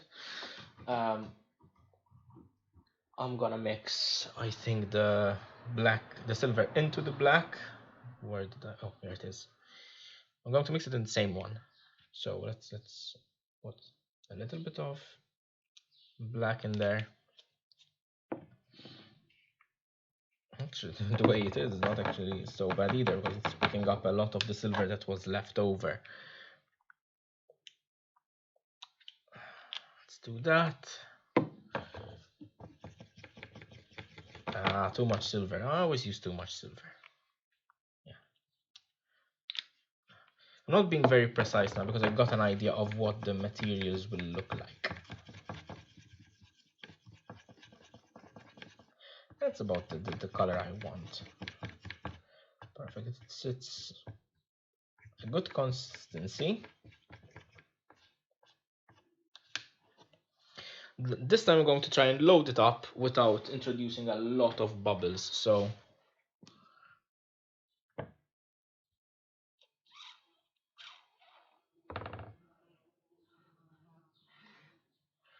let me. Oh, there's a fly in here now. Okay. So maybe drop by drop we'll introduce less bubbles this way. And I'm going to try and pop the bubbles on the side. So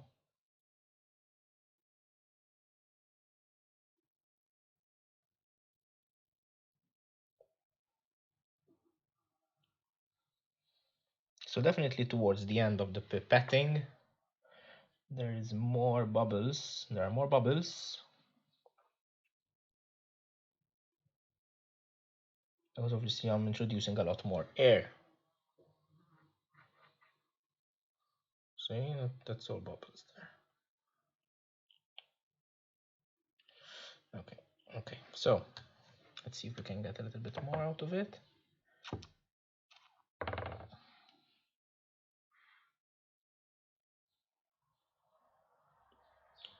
Yeah, we completely failed with no bubbles thing. Let's see if we can pop them. Come on. Anyway, it's there. We'll see what we'll do with it. Let's get the prop from outside, see what it looks like and how it's dried. If it is dried, we can actually start.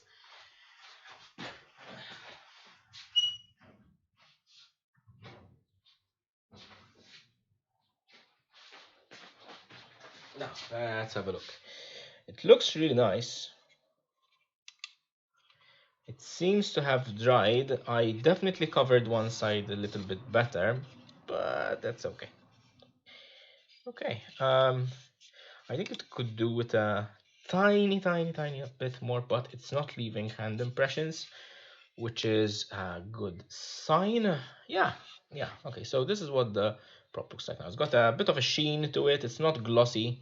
It's almost like a satin finish, even though I didn't have satin, as in stocked up. Yeah. So let me close the door and we can actually start working on this.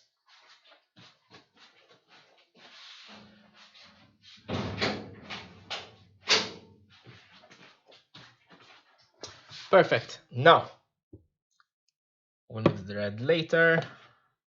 Let's clean up the pipette because we'll use it later.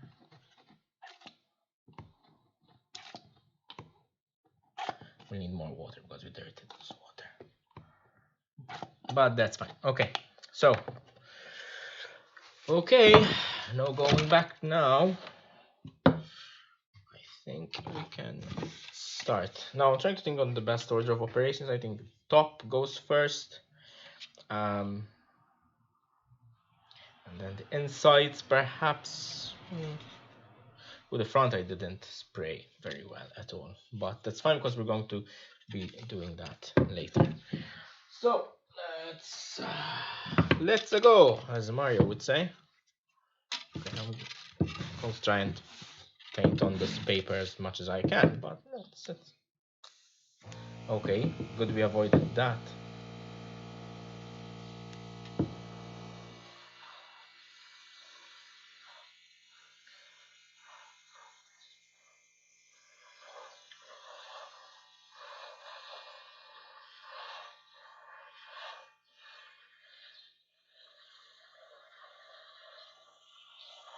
Ooh, it's working. It's working. Okay, so Doesn't look like much right now, but it's working.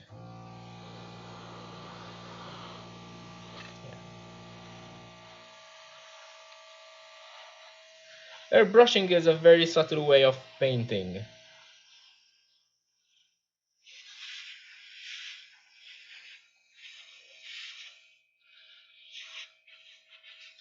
So it feels like you're not painting at all, but you actually are, which is weird.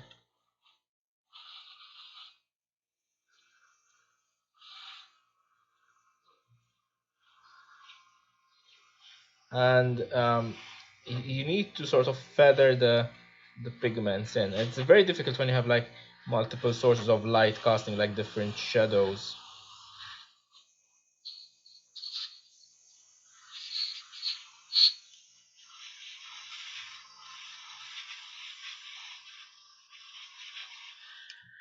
Okay, so this is the side that we haven't painted yet. This is the side that we have, and you can see the difference. Yeah, hey, I'm very happy with this.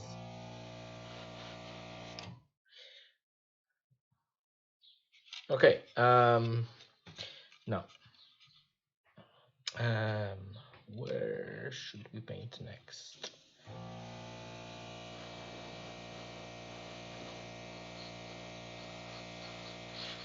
Basically, I'm just going to go around the whole prop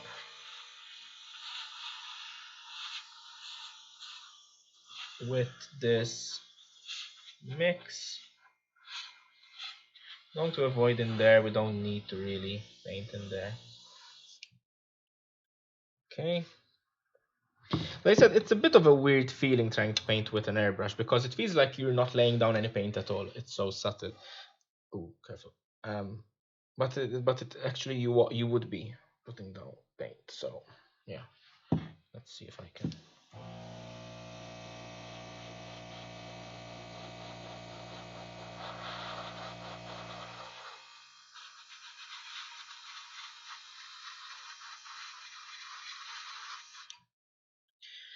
Okay.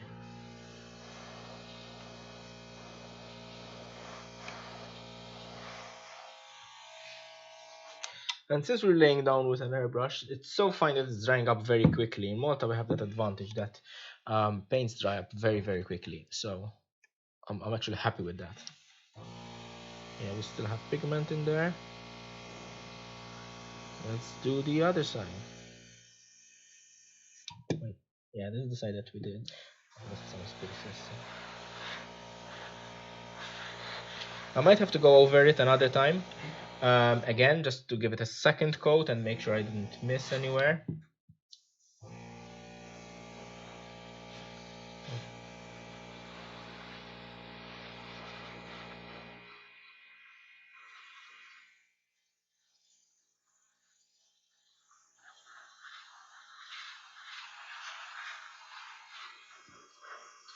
And I have to say that painting gunmetal black over black isn't very easy because I almost can't see where I am painting until you actually get to look at the difference. I honestly can't tell where I've painted, so sometimes I go back on the paper to see that I still have pigment. So I have to be careful of the drop over there.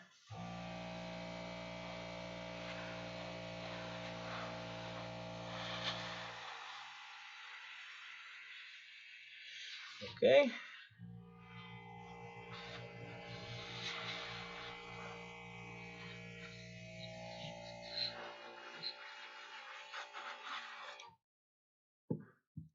Okay, let's do this part again.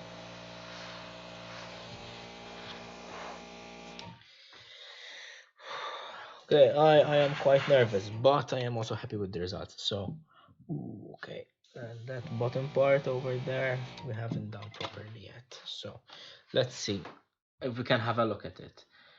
We will help it along with the heat gun. So there's always that, but I think this is a nice base coat. Okay, Now let's have a look at how much pigment we have left in the air gun. It's a big fly. So oh yeah, well, we have some left. No, it's fine. It's fine. It's fine. It's good. We can go over some of the areas again. So now we're going to this is something I didn't consider. I might have to clear coat it, but if I clear coat it, I really don't want to get the sheen off. I don't have any spray on like lacquer that goes in here or metallizer or something like that. I do have varnish, but I think it may react with this. Oh, speaking of. Oh no, spluttering! Come on, don't do this to me. You are such a good guy now. There we go. See if I can move those drops.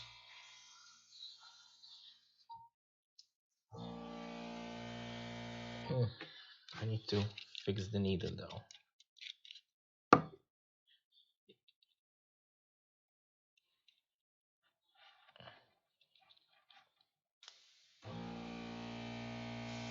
Yeah, that's the way to do it. Basically, when you press down on the button, only air should come out. Right? Then when you pull back, pigment should come out with it. So I think now we are working with, yeah, we're doing well. Okay, so I'm touching it very gingerly so I don't leave any finger marks, but I'm going to have to go back over some of the areas, like this middle part over here. Okay, it's spluttering. Maybe we are at the end of our pigment bucket. Yeah, we are. So let's do the little bit over here. A little bit more over here on the top.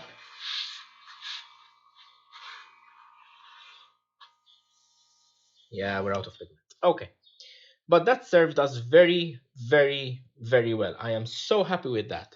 Let us dry. Let us clean the clean this first. Let me get the prop out of the way, just in case.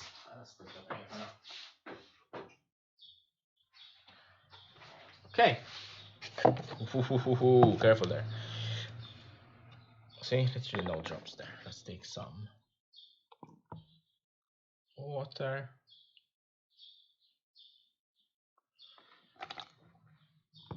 Now this is obviously not the cleanest water so far, but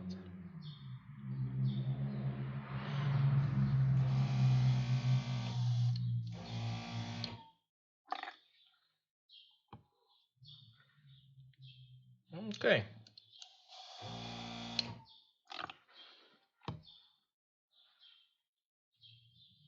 Okay, yeah, it's clean enough. Clean enough, perfect.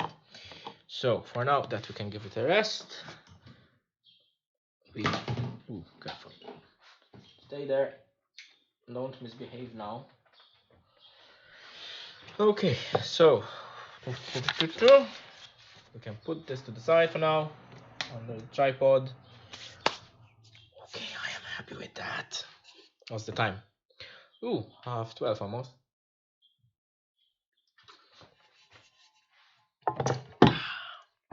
Now, the chat seems to be quiet. That's fine.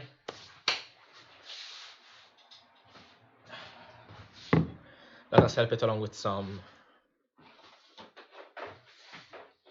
heat gun airbrush. Let me reduce the sound volume.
Okay.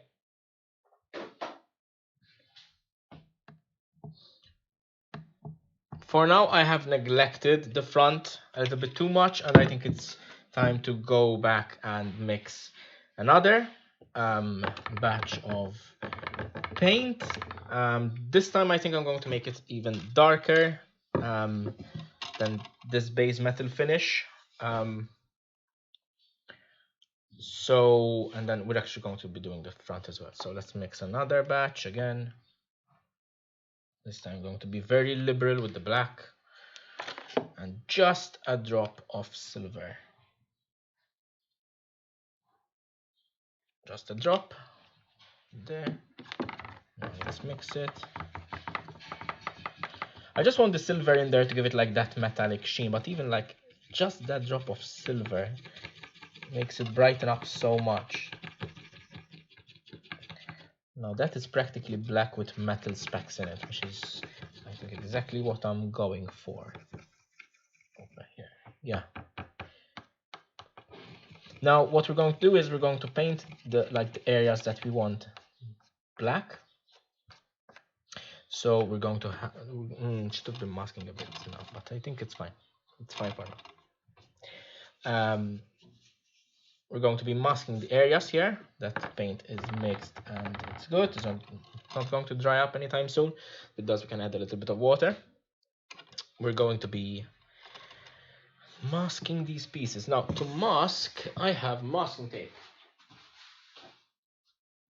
and Q-tips. Q-tips are versatile in a workshop and they're good to have when you need to sort of push the tape down in some places. Now my biggest worry is that this tape is going to be too tacky, meaning I'm going to apply it here, I'm going to leave it, and then when I pull it back it's going to rip out the paint. So I'm going to try it on an area which I am not very particularly fussed about, this part here. So you can see it's not pulling out any paint. I'm going to risk it with a fresh piece of tape on.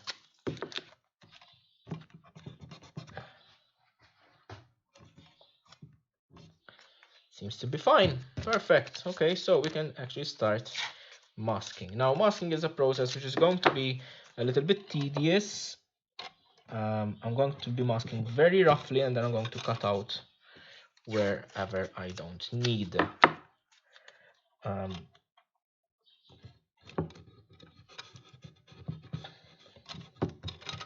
It's fine. I can go back with an X-Acto knife, but the Q-tip just helps me get in there easier, even like a piece of popsicle stick. Okay, I have an X-Acto knife right here. Basically what I'm going to do is I'm going to go into that groove and cut out what I don't need.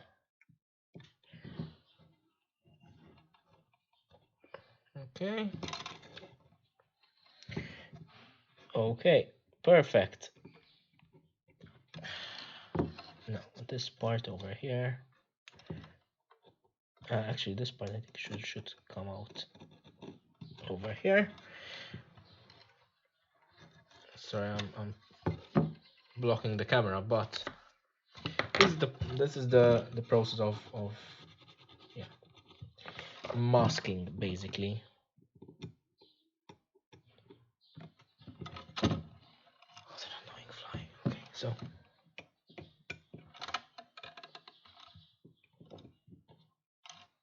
okay. I'm going to mask most areas where the paint is likely to overlap. I'm going to try and avoid masking the whole prop. Though that is not such a bad idea, to be honest. So if you are so inclined, I just want to get this done a little bit faster. I think I've spent enough time talking about making it, and it's about time that I actually started working on it properly. So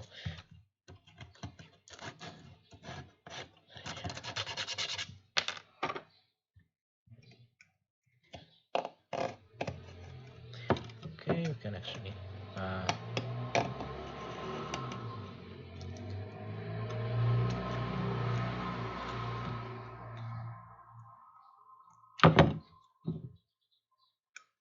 I should actually get a towel for under this so I don't scratch it up too badly. Now that I think about it. Yeah. Let's do that. I have an old towel right here. Perfect. Just fine. So over here we have to cut the. Now, luckily this isn't a very sort of organic piece. It's very geometric, but curves are usually very difficult to get, you know, masking around. So try to be patient and you'll manage to do it just fine. Okay. Sometimes smaller pieces are easier to apply when masking.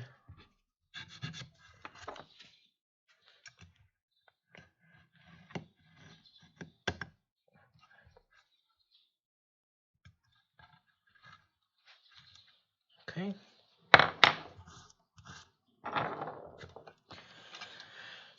So this part at the back is going to have to be masked separately.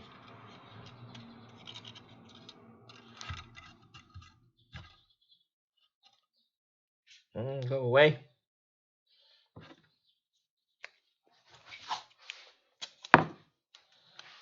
So let's see how we're going to get in there, because those kinds of, like, the front part of it is a little bit tricky to mask around.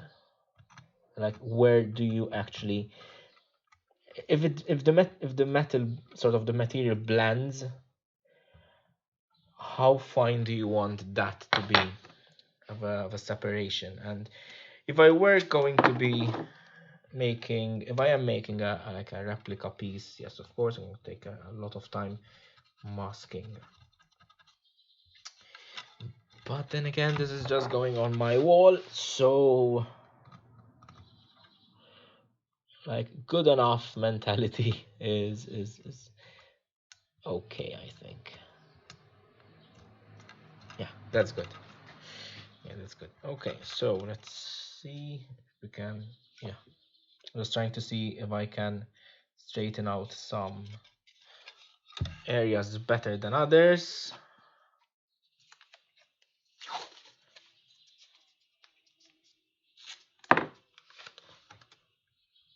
Now here's the thing, over here I can go in the nook over here inside. I can actually mask the upper side of it. I'm not going to be doing that because I'm actually going to make it look as if this was actually painted on top rather than it's a whole different piece which was cast in a separate color. So I'm going to have a clear break over here. Okay. And I'm just trying to be as sharp as possible. This, I swear, man. Let me open the door a little bit. Now either more. Yeah, brilliant.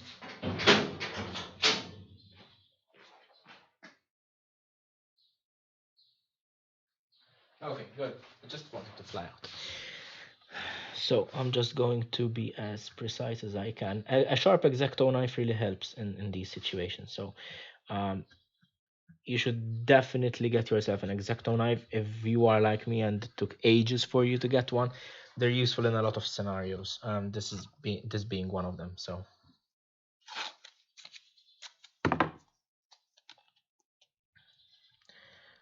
let's.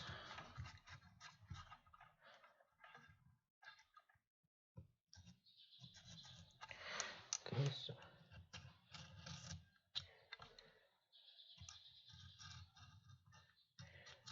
when an X-Acto knife is really sharp, you can just almost, it almost cuts the tape on its own. So I'm gonna go back with the Q-tip.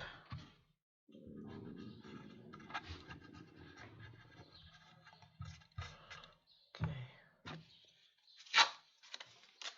Obviously we have to do the other side as well. I'm going to try and be precise as I can. I've been repeating that for my benefit rather than yours, to be honest, because um, sometimes I get into the mentality of good enough when it really isn't good enough. So, okay.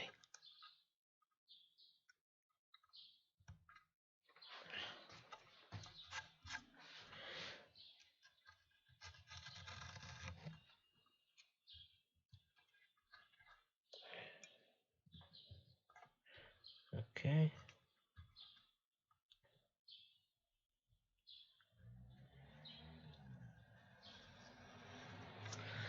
Perfect. It's nice. I'm just going to trim this piece over here. Now that I think about it, maybe the back shouldn't be red at all.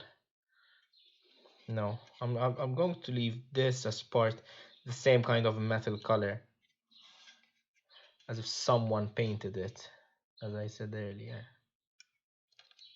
So the way I'm doing this is by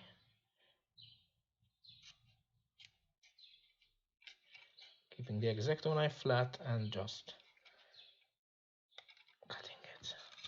cutting it. Perfect. Okay, so we're almost done masking one side. Now we'll just hop over to the other side and lickety split will be done. I've never used that word. Won't ever use it again. I'm sorry. So who's on chat? If you have any questions, or first of all, welcome to the live stream. If you're just joining us, today we are making. We're taking this 3D printed gun. It's the Predator from Mass Effect, and we are painting it. So far, we have primed it. We have filled some of the areas. We have primed it. Okay, we have primed it. We have sanded it again. We have filled it again. We have primed it. So we have covered it in black finish, and then we took the airbrush. Actually, made the airbrush work, which I'm super happy with. And we sort of sprayed this light gunmetal coat on it. And now I am masking this area. I think I want to have this piece red and the piece on the underneath. I think that's fitting. It's fitting for it to be red. So yeah, that I'm going to mask red. We finished one side, masking one side. Now we're going to mask the other side.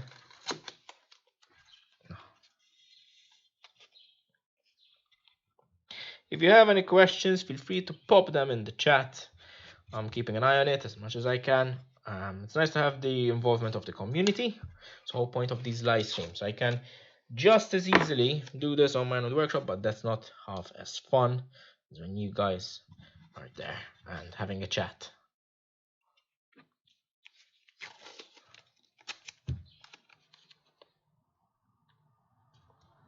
Now you can obviously go very complicated and like ornate with the paint jobs. You can like mask it 3-4 times and have like 4 different layers or colors on it, which I've done in the past. I just don't think I want to do this for this prop.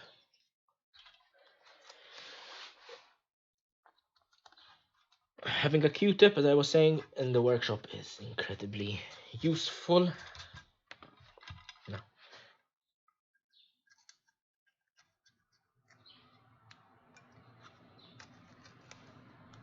Okay.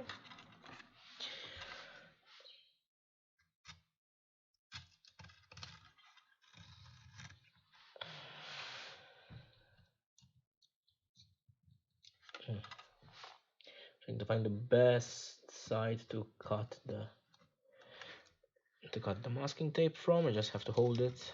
And there we go. We have a perfectly clean line. We can just go back with the X-Acto knife and make sure it's perfect. I mean, as I said, it doesn't need to be perfect, but if it is, the better for us. Ooh, a filament got undone there. Okay, continue.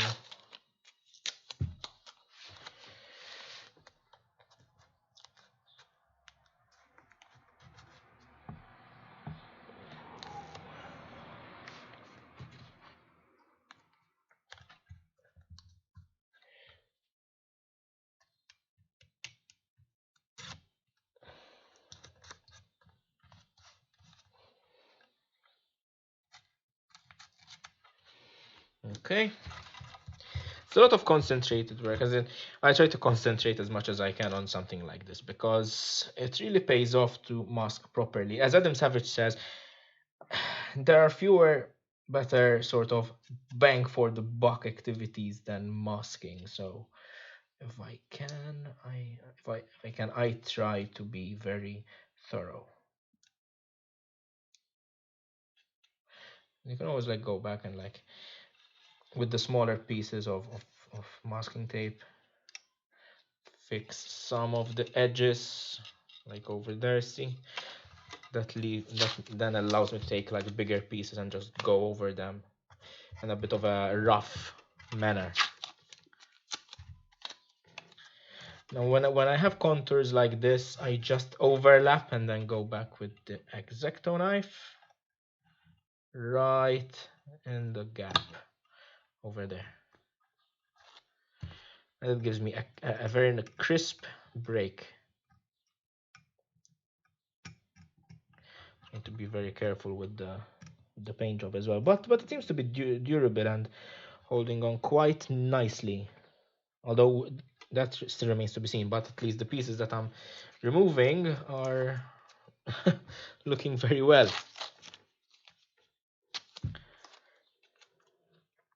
Looking very well indeed.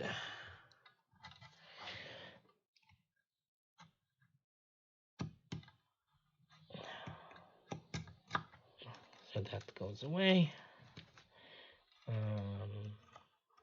This piece definitely has to go away. How did we mask it this time? Actually, let's make a cleaner break over here, and we'll mirror it on the other side.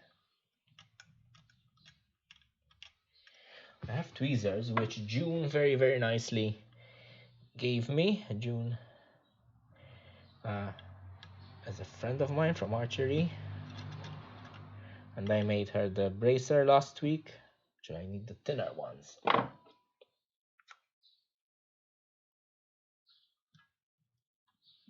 Come on. There we go. So that side has an arc, and this side will have an arc as well. We'll mirror it right over there. Okay, so we're going to steer clear of this area completely.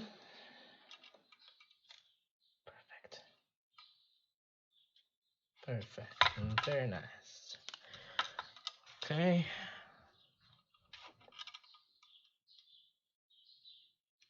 Let's just get rid of that piece over there. And this piece. Okay, masking is going well so far. It's not as tedious as I remember it being. Maybe I've grown up. But yeah, no, that hasn't happened for sure. But I am actually enjoying this a little bit more than I used to. So here, we'll just give it a clean break. We're going to go around that contour. Let's see where that leaves us. I think we're going to have to go back and remask that bit over there, so we have it a little bit more symmetrical to the other side. It's very easy to do, just pop some of that masking tape in there, draw your or cut rather your contour,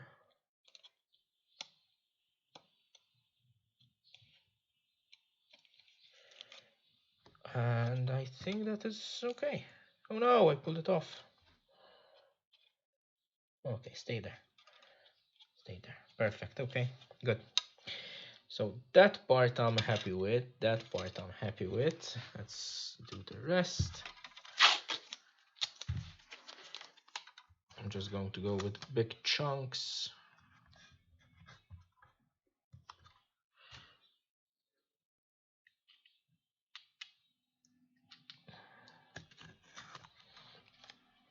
And I can still use these bits to cover up here. Just going to make sure that I don't overlap onto any areas which I don't want to be masking. Obviously, It's not good.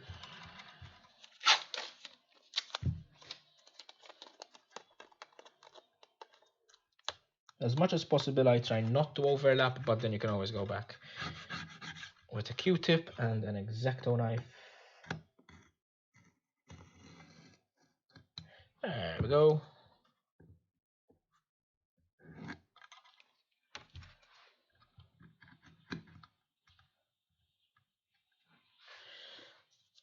Okay.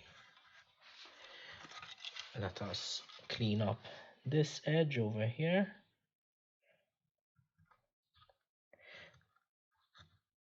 It's a bit difficult to get started with an X-Acto knife, but once you do, you can just hold it with your finger.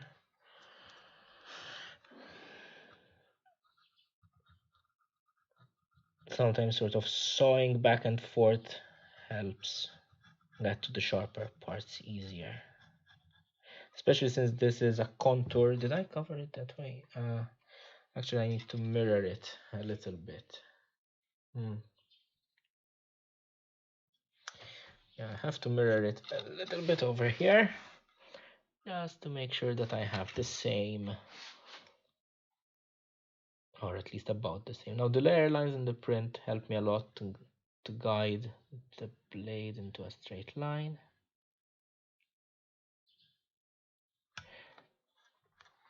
Perfect.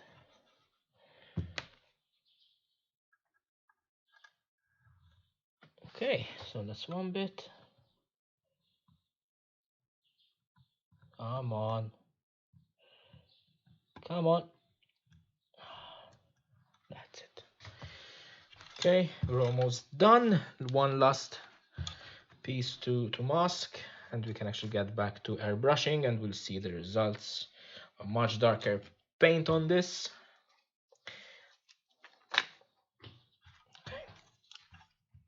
Be careful around sharp objects over here. That's all I'm going to say to you.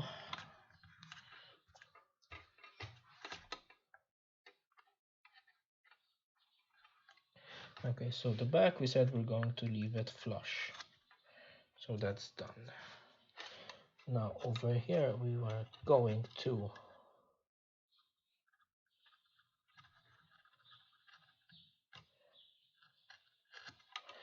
okay, I don't quite like the way that turned out, so I'm going to just cut it off like that, and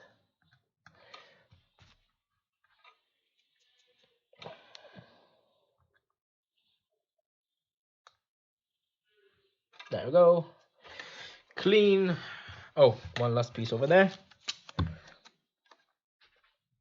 just going to go in with a, actually it needs to be a little bit larger than this piece.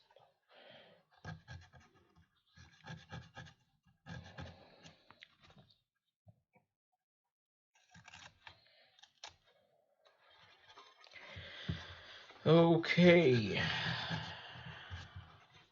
we are making good progress. So that goes out. This we can cut to this contour. I'm going to go in and remove this piece. Didn't cut properly. So this goes away. This goes away as well.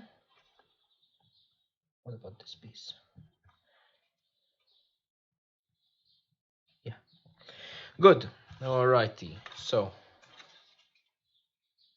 just giving it a quick inspection.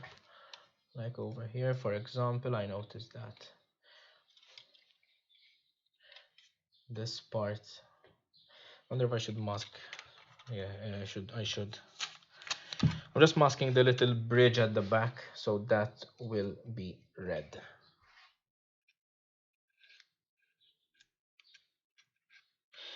To be honest, this is an extra piece of masking, because if you're going to be masking something, it means that you want to preserve the color underneath. However, so I haven't really done the red part yet, this feels a little bit extra. My reasoning is that if I get a lot of the black paint, and since I don't think I have enough, if I get a lot of the black paint on the areas I want red later on,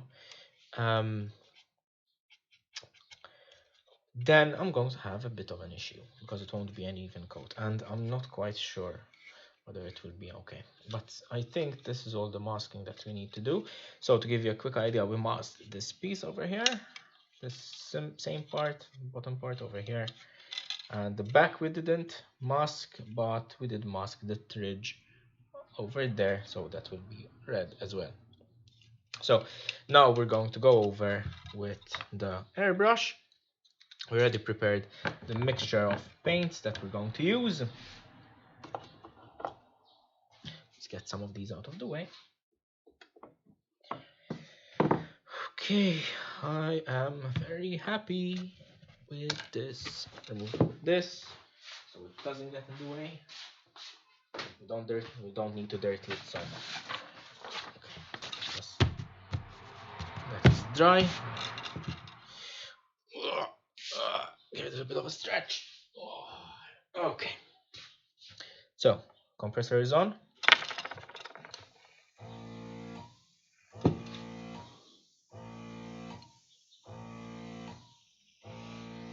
Come on, behave.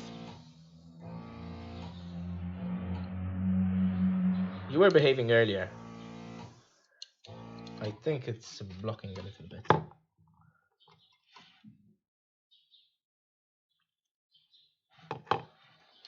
Let's see.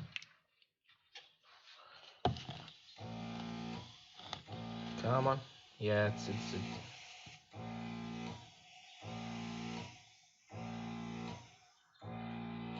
yeah, I think it's blocked.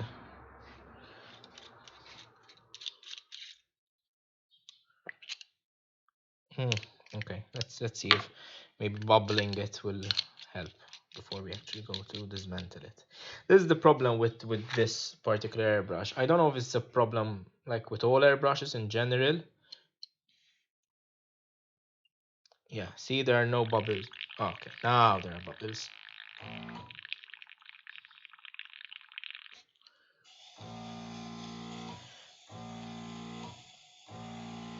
Come on, you can do this.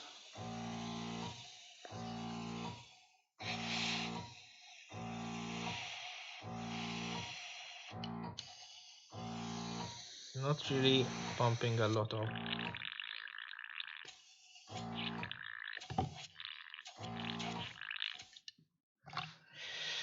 Yeah, this is gonna be a pain. It worked so well so far.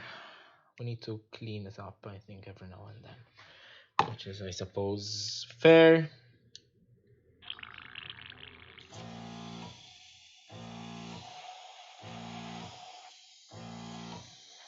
Yeah. Oof. That's a lot of dust on my computer. It's not really. No, it's okay. So I'm going to have to dismantle it a little bit. Oh wait. Wait, the spring isn't working properly. This is, see, this, it shouldn't do this. It should be spring loaded. So why isn't it? Did I forget to put in the spring somewhere? What did I do? Did I forget to put in the spring?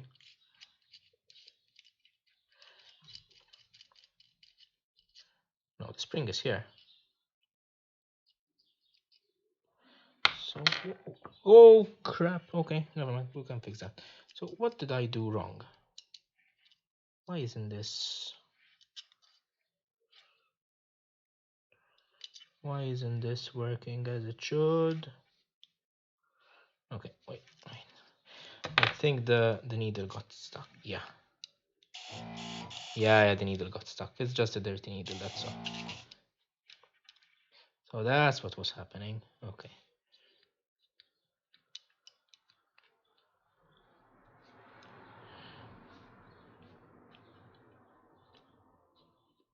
Okay, so the needle was just getting stuck. That's what it was.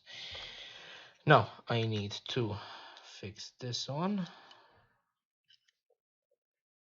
but it needs to go on like this. Come on. Just...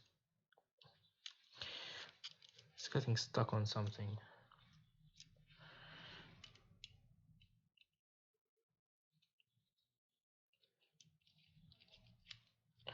Just go in there. What? Why? What's it getting stuck on?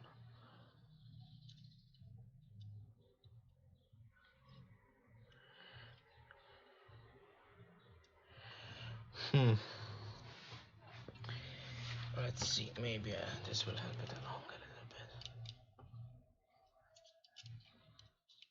bit. Okay, there we go. Now I need to fish out that cap, but it fell in there. Okay, that's fine. Now the needle needs to be going in and out appropriately. So is the needle there? It should be. Now we'll just tighten this really hard. Okay. Oh wait, we forgot to put in the actual spring mechanism that holds it in place.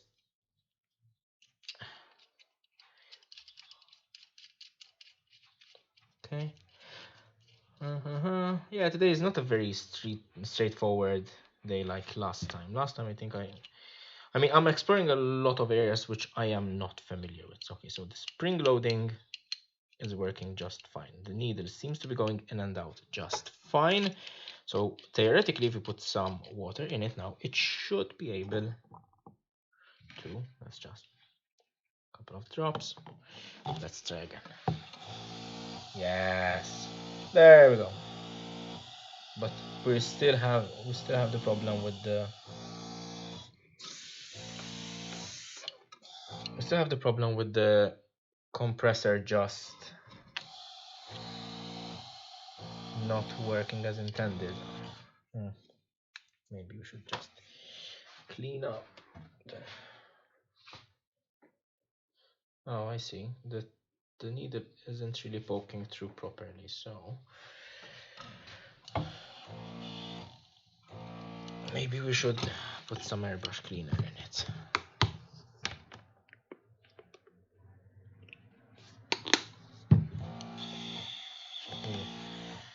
I'm just going to move it away from most of the stuff just in case it drips on something.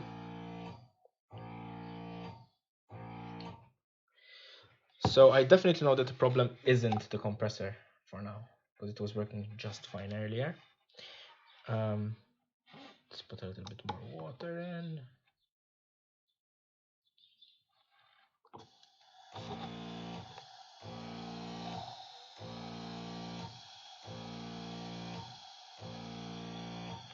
Yeah, just cleaning it.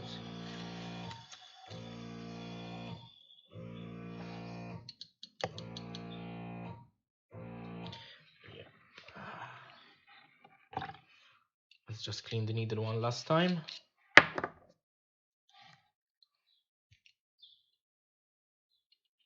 just going to pull out the needle itself. And there is some debris at the end of it. Actually, the needle is bent. Okay, so that's not a good thing. It's okay, I have another airbrush, but I really don't want to use it. Let's see if we can fix this. The tip of the needle is bent, which is probably why we're having these problems. And this is a cheapo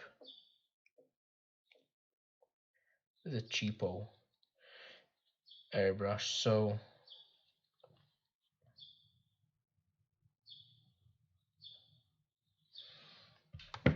it's not ideal to fix it like this because you can very easily snap it off. But let's see. Okay, so the needle is poking through a little bit better now. Okay, going to tighten it. Now, how's the airflow going to be? Still splotchy, but I think we can make this work. Okay, let's see. Let's see. You can also use a Q-tip to clean up.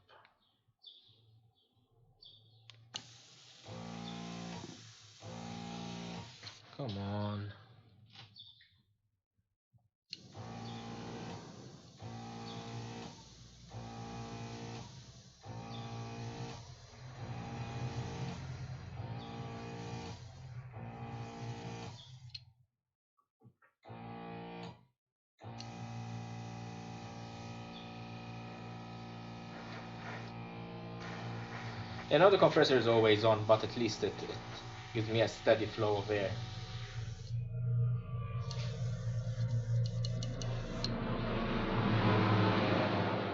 Okay, helicopters above, compressor down here. It's not a very quiet day today, but we'll have to do.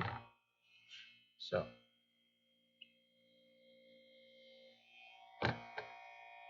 Okay, no, I definitely can't keep on working with this.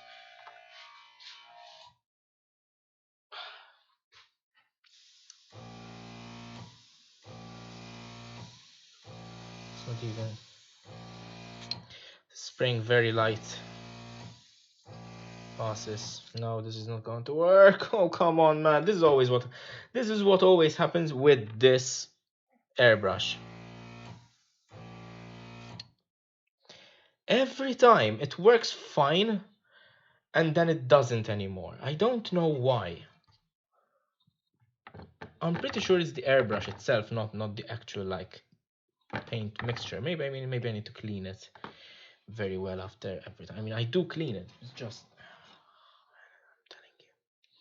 I'm telling you, it really is frustrating when you're trying to finish something like this.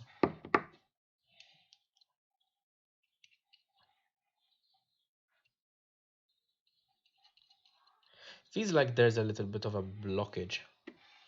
It's not letting the pigment pass through. Let's try again. Come on, man.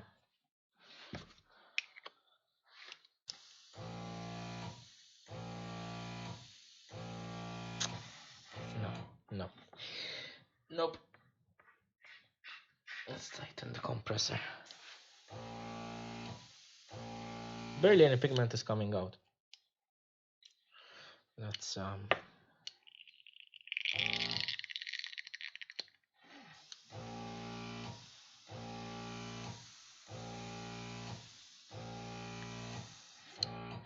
maybe we should add a little bit of water in it.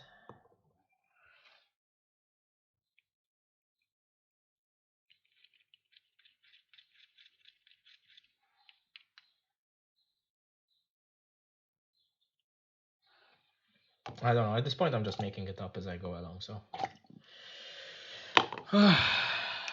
come on. There's definitely a better stream. It's just not. Okay. Okay. I know when to give up. So let us clean the whole airbrush again. Yeah, you can shut up now. I'm going to just go clean the whole airbrush again. I'm going to dismantle it quickly. I'm just going over to my sink. Just going to rinse everything out.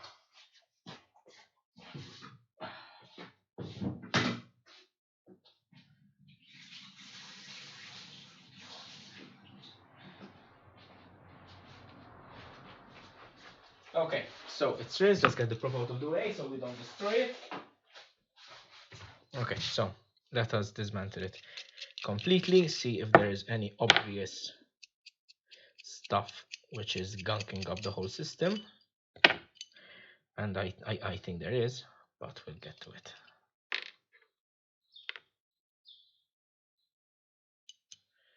Okay, so first things first, this gasket is fine. That gasket is fine. It can remain where it is.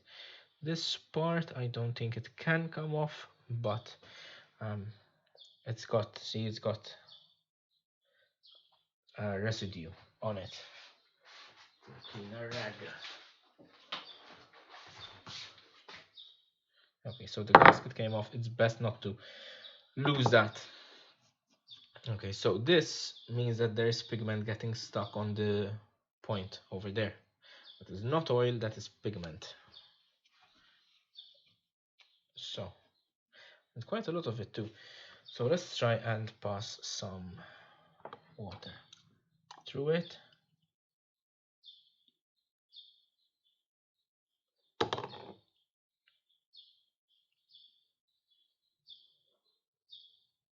It's not dripping, see?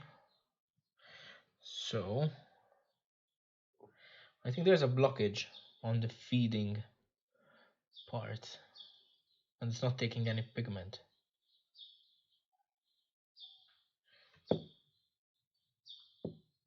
but water is dropping one like through. Okay, so it's not dripping because okay, so there is some sort of flow. Okay, now let us see maybe if I can. And there seems to be clean. So it's the front here that's the problem. I think that's why the needle got bent out of shape.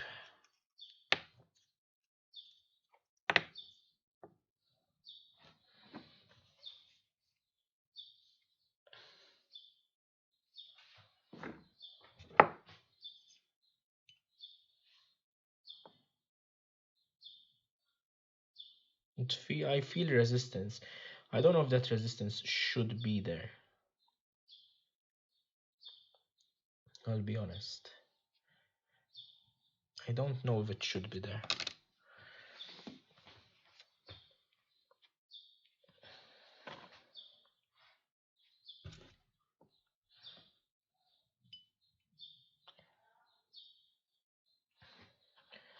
But the needle is going in. So let us set everything up again.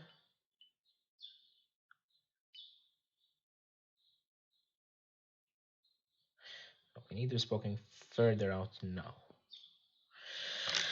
Okay, let's set this back up. For the 5 millionth time since I've owned this.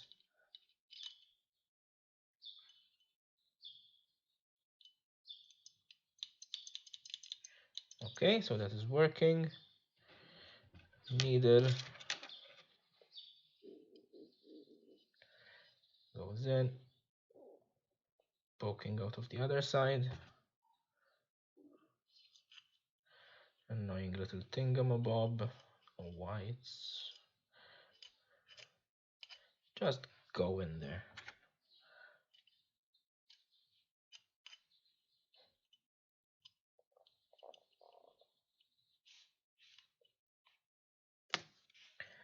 Come on.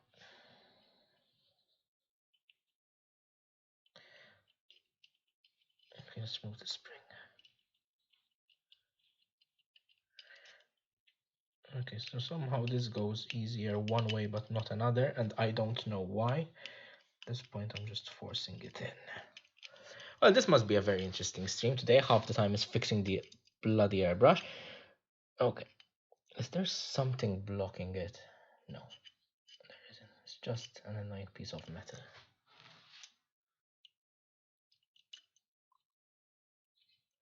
Yeah. Okay, there we go. So that is okay. Now, spring cap.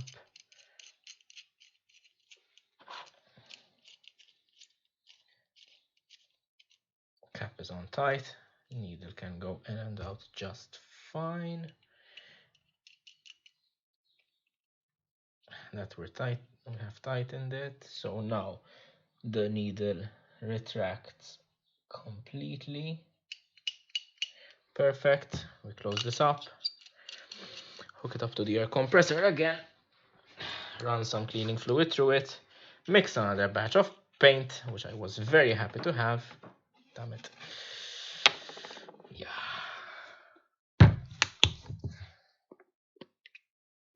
Okay, just a dash.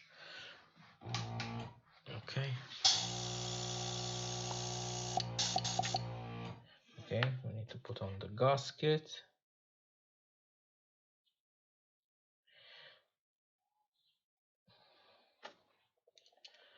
Tighten this. And it's working fine. Perfect. Is it extra? Yes. Okay, so alrighty then. Now just clean it with a little bit of water so we don't have any cleaning agent in there, which will ruin our paint job. Not that we have done much on a paint job so far, but is it? Okay, since I think we tightened the needles so much, we're not going to have a lot of paint. So let's just rewind it a little bit, very slightly.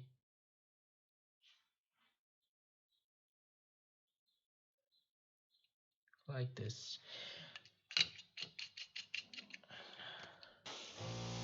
Yeah, much better. Get a better airflow like this. Okay, let's mix up the paint quickly. We've already been at this for what, 3 hours now? Yeah. So we did black and a drop of silver. Okay, I'm just going to mix it quickly again. I think this now needs a drop of water.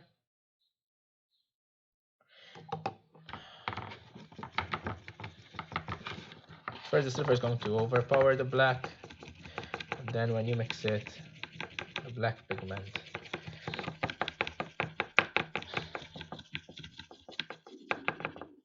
Okay, I think we need a splash more black in there. There we go.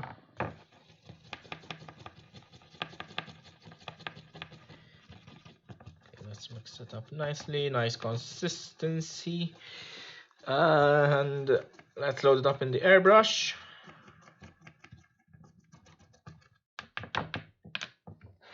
Load it up in the airbrush, get the prop over here again, and get to painting. Back on track. Okay.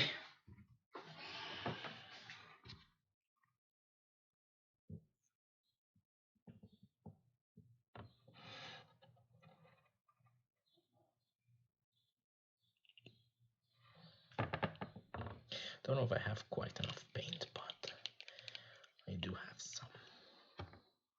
Close the cap. Let's go. Now, are we getting any pigment in?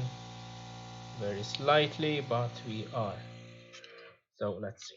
Let's do the front first, because that's what we missed in the past.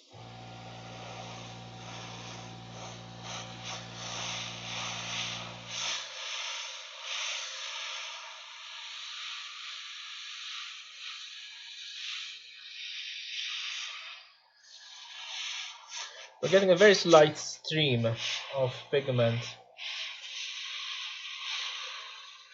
but it's working. Maybe it's the front cone.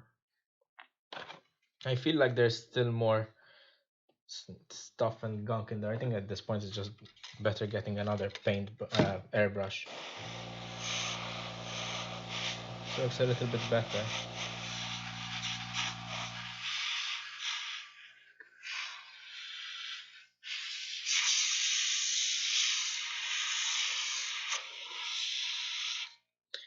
Okay, so the front is somewhat painted. We're going to weather it later. Let's see if it's making it.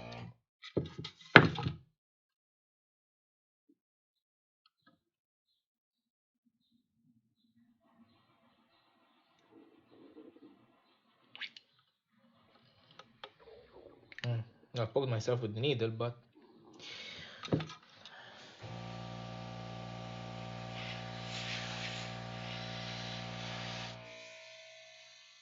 no.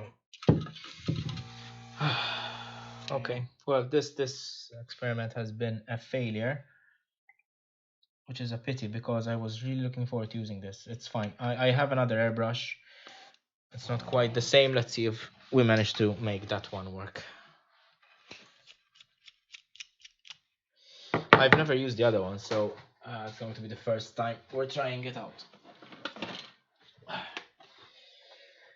This is, if it actually fits, this is a hopper feed airbrush. It's plastic, its brand is Airbrush, so I don't have a lot of high hopes for this at all. But let's see. Okay, let's see. Maybe we can get it to work better. I don't know, man. At this point, I'm just improvising. Let's see. Do we have... Okay, so this one doesn't fit like this. So, okay, so basically the container fits over here, and that's fine. but how will this fit on? This has,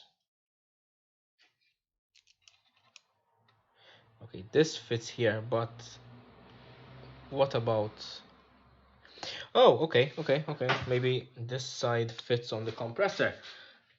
Please fit on the compressor, please fit on the compressor, and it does not fit on the compressor. How are we going to make this work? How does this fit? This fits on the compressor. Will this go through? No, but why do we have this then? Does it have instructions? It does have instructions, and it comes with a tiny wrench. I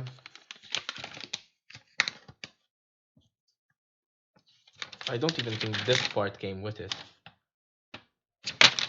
Yeah, nice instructions. Not helpful at all. I don't think we're actually going to have to get. I don't think we're actually going to manage to get this to work. There isn't any way I can retrofit this, right? I'm trying to think. I don't have any plumbing fittings which can work. I mean, no, this won't work. I don't have any fittings that can make this work. Oh no, come on. I was having so much fun. Ah, stupid airbrush. Oh, careful there. Okay, so that's okay. We're going to have to make do with this. It's okay. That's okay. We're going to have to use manual techniques for this. I'll clean this up later. Never mind this.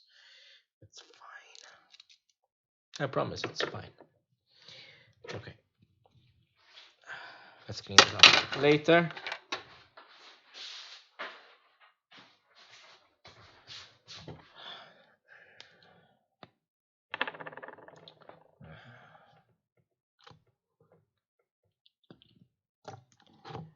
Yeah.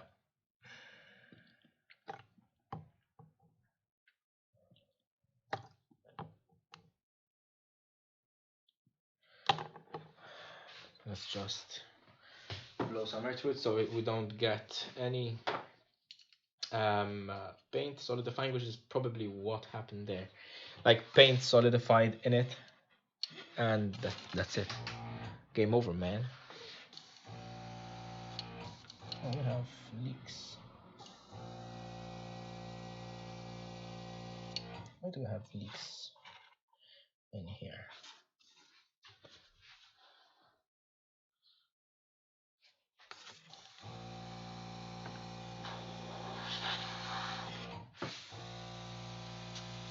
Okay, well, that is not what I wanted. Now it seems to be flowing better. Maybe the mixture needed to be a little bit lighter. Let's give it one last shot. Come on. I'm not one to give up, but let's give it one last shot. Let's mix another batch of paint. So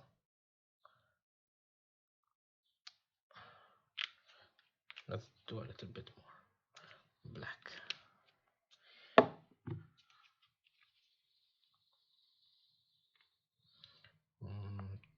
2 drops of silver, and let's give it some water.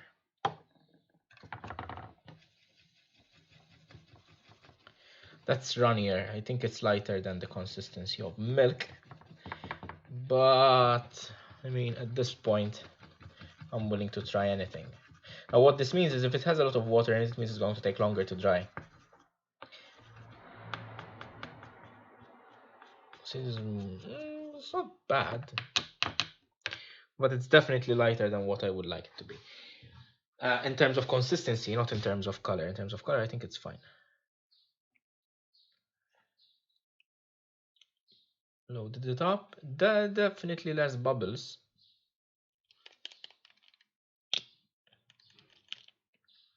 Let's see. Come on. If there's an airbrush god up there, now's the time to show up. There is pigment flowing very, very lightly, but it's there. Maybe if we don't tighten the needle so much.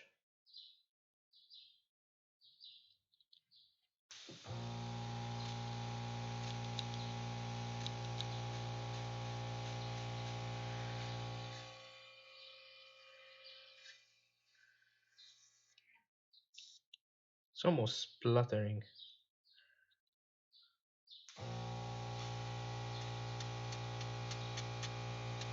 Okay, so there's like I'm manually actuating the needle. Basically means there probably is a blockage.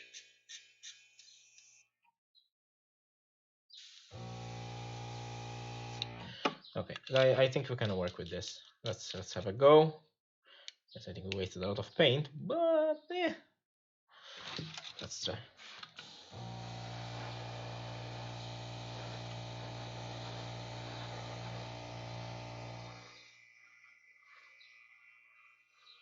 Well, it's working. I can definitely see the paint being laid on.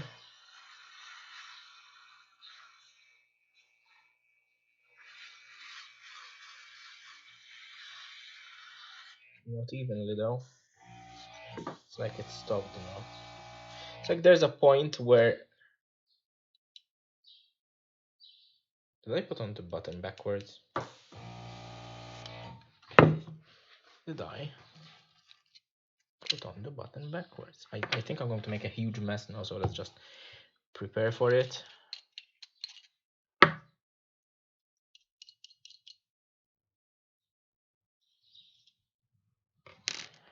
Let's just... Oh yeah, turn off this, because otherwise it's going to shower me.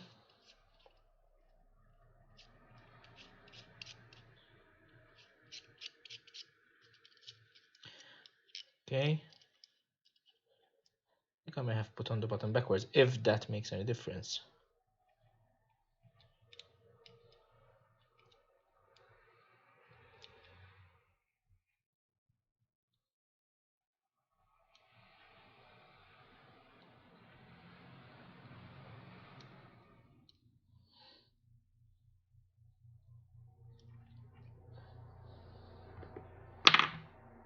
I may have just ruined it, but... Okay.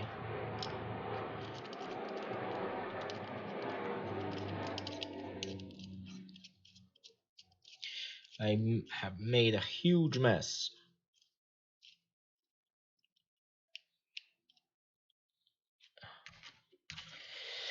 Woohoo! Now I remember why I stopped using airbrushes in prop making.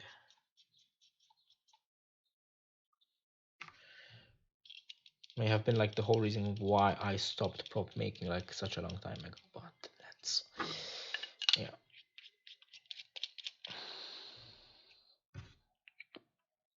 Okay. Boom.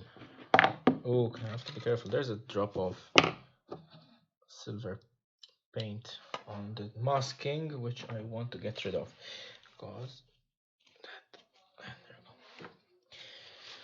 Let's turn on the thingy.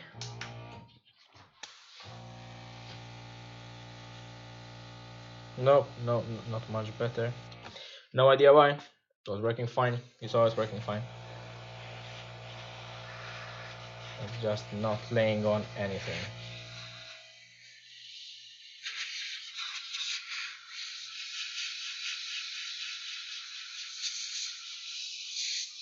Like a very, very, very fine line of paint. It's like trying to color this in with a felt tip pen. So instead what I'm going to do is I'm just going to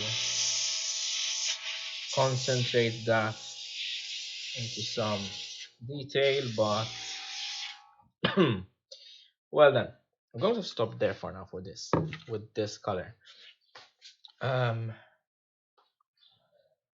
We'll just try to dry it off quickly, and we'll see. Okay. It's okay. I have red paint. I wanted to mix it with gunmetal though. It's very difficult to do. Okay. Okay, so let us just hit it quickly with the heat gun.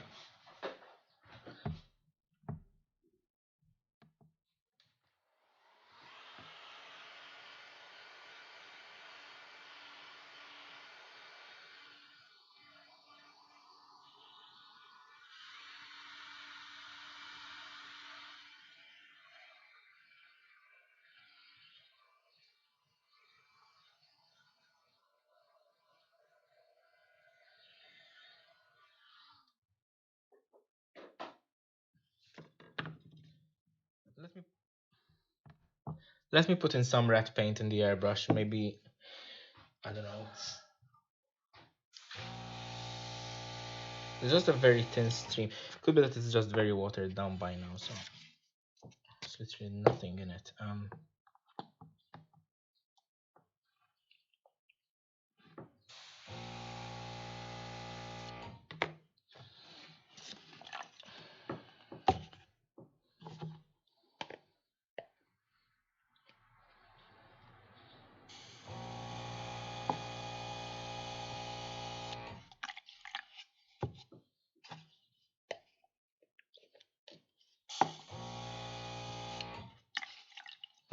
Okay, now let us put in some.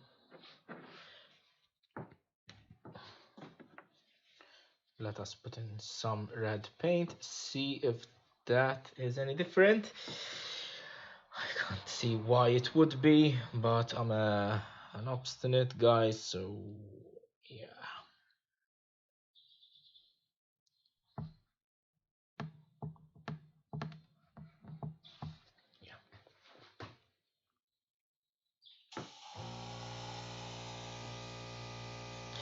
The flow is fine at least. It feels like more air is going through now.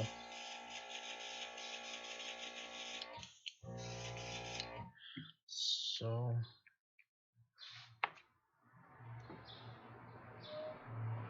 let's mix it here first, because that is a little bit too thick.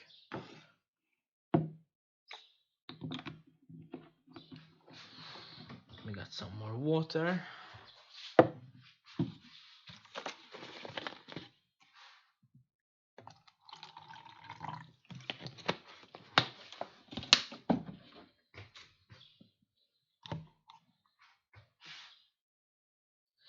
Do 2 drops and see how that works out. I'm actually mixing it with the same paint stick I used for the gunmetal, and so to give it a little bit of a consistency seems to be okay now. But it looks more like blood than anything else, so I think I will have to mix in a bit of black and silver with it, like a drop of silver, maybe a drop of black, a tiny drop of black.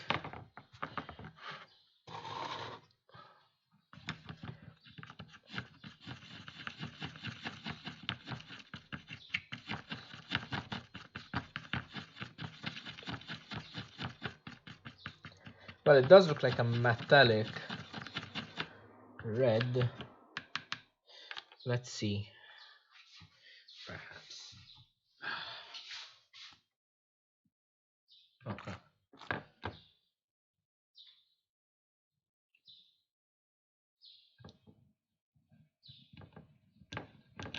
I really need to mix into a better, like, cup or something.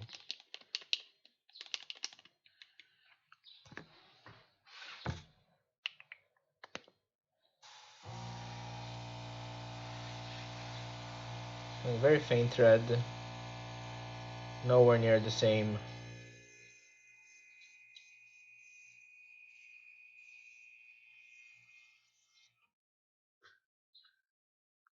nowhere near what we had before, so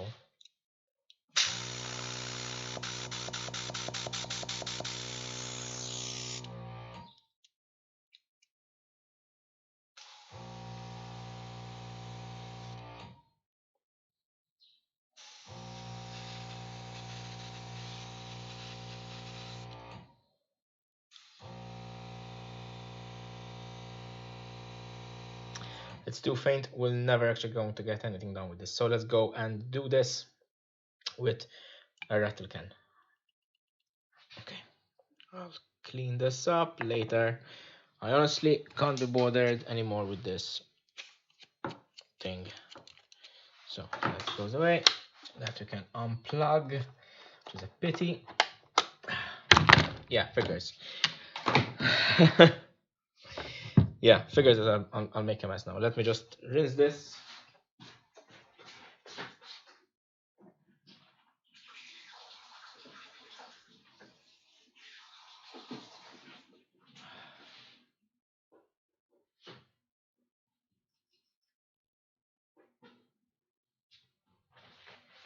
I think what's mostly happening in this situation is that besides making a mess, I'm letting the acrylic dry in there, so it's giving me a bit of grief. Okay, so we need to remask. I don't have a gunmetal. No, okay, so this is fine. I'm going to leave what I've airbrushed the way it is.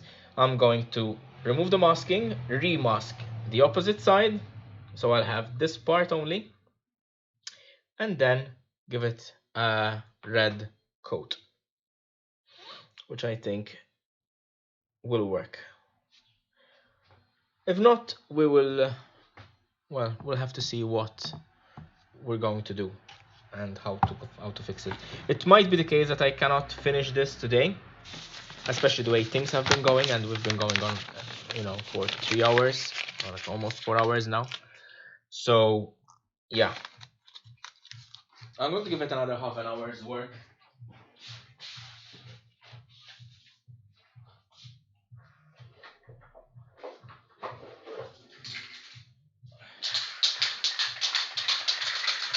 We're going to give it another half an hour's worth of work, and then we'll call it a day, and we can see if probably what I need is just to take a step back, get a proper airbrush, and do it again. Because honestly, I'm not sure I want to do the rattle can if I can get a decent airbrush finish on it.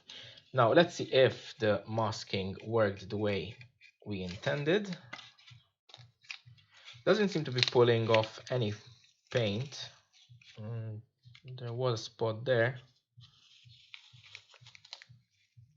Because this is actually a good trial for when we were masking the stuff that we would have just airbrushed. So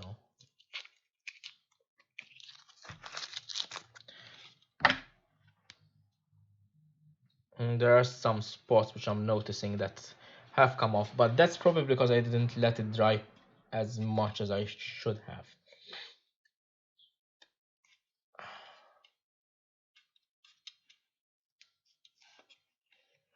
Okay, but for the most part the masking worked just fine. I can't see a difference between what we've sprayed and what we've masked, which means that the airbrush wasn't working properly, and it's very tough to see a difference while you're actually working, because as I was saying, dark metal, gunmetal kind of thing on black doesn't really show up a lot. So yeah, so I don't think this is going to be a stream with a result, but it's at least it's going to be like a part 1 of 2, I hope, if not more. So we have I don't know if you can see it on camera, but we've got a slight spot over there and a slight scratch over here, which is because of the masking, but it's very easily fixable, that one, so I'm not too bothered by that. Okay.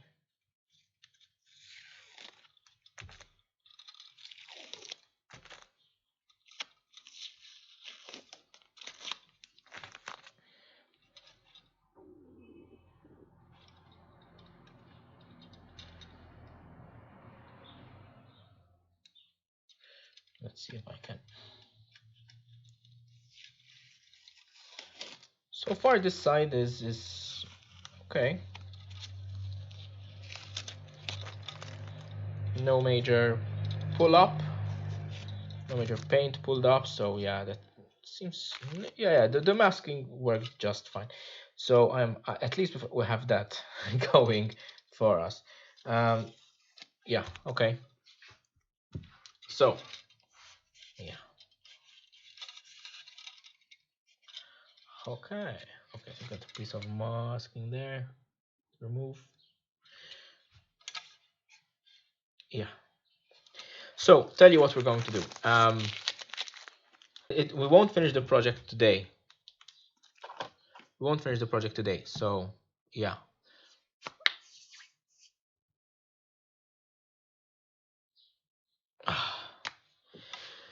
Okay, so we won't be finishing the project today, but I think this is a good progress that we've made. So let's mask again. Should be an easier time masking this time around. We didn't put on any paint really, so.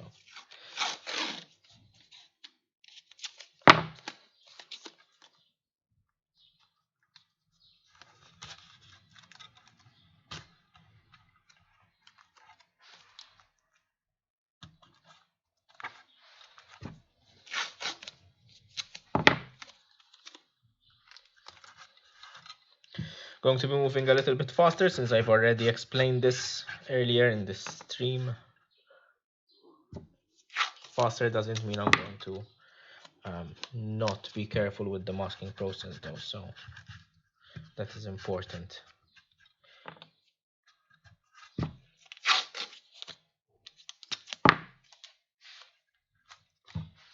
Oops.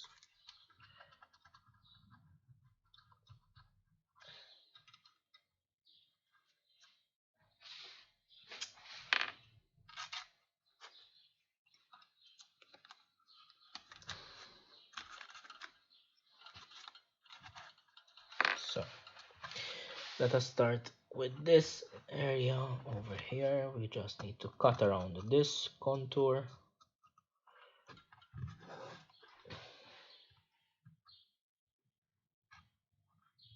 Make sure that needs to stick.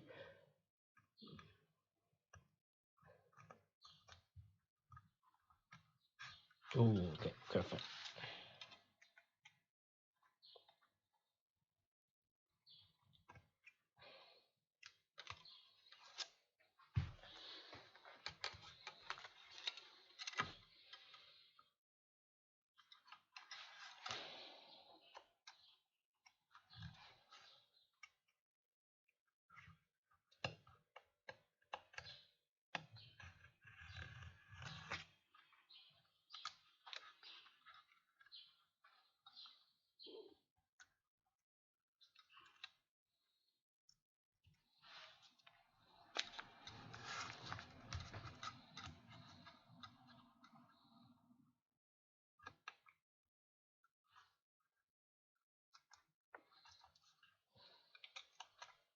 Okay, I need to touch up that area down there again because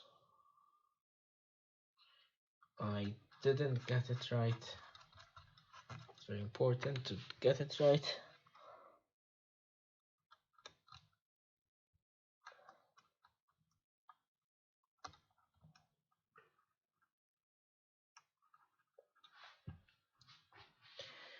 Okay. I have to admit, I thought I was very comfortable with prop making, but like these sorts of incidents sort of shake your faith in your skills, and I am not a particularly brilliant prop maker. I'll admit I don't have a lot of experience. At least I don't have as much experience as I would like to have. Obviously, experience is only begotten by trying and by making stuff. So obviously, the more you make, the more experience you're going to get. But like these kinds of projects where they don't work out, sort of, they put you out of your comfort zone again. And I'm going to have to really step back from this and like take a break and see exactly how this is going, like how to solve this. So because I definitely want to do this and I want to finish this. So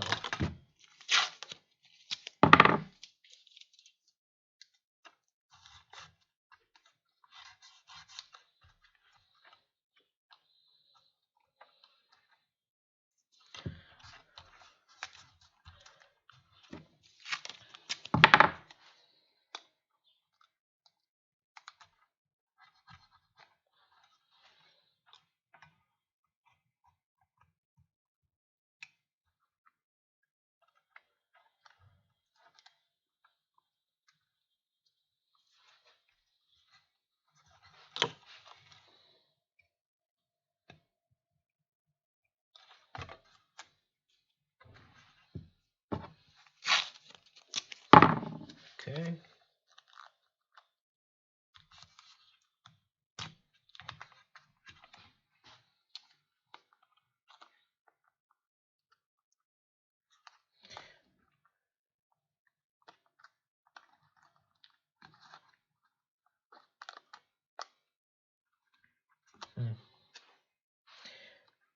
I think the best thing to do is just go over like that and then cut it out with the X-Acto knife.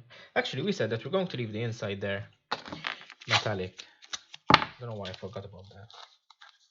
Yeah.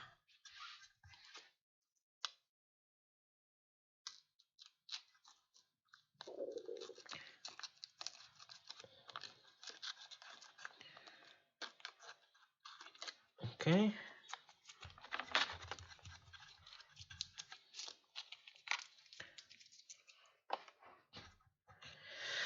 Okay.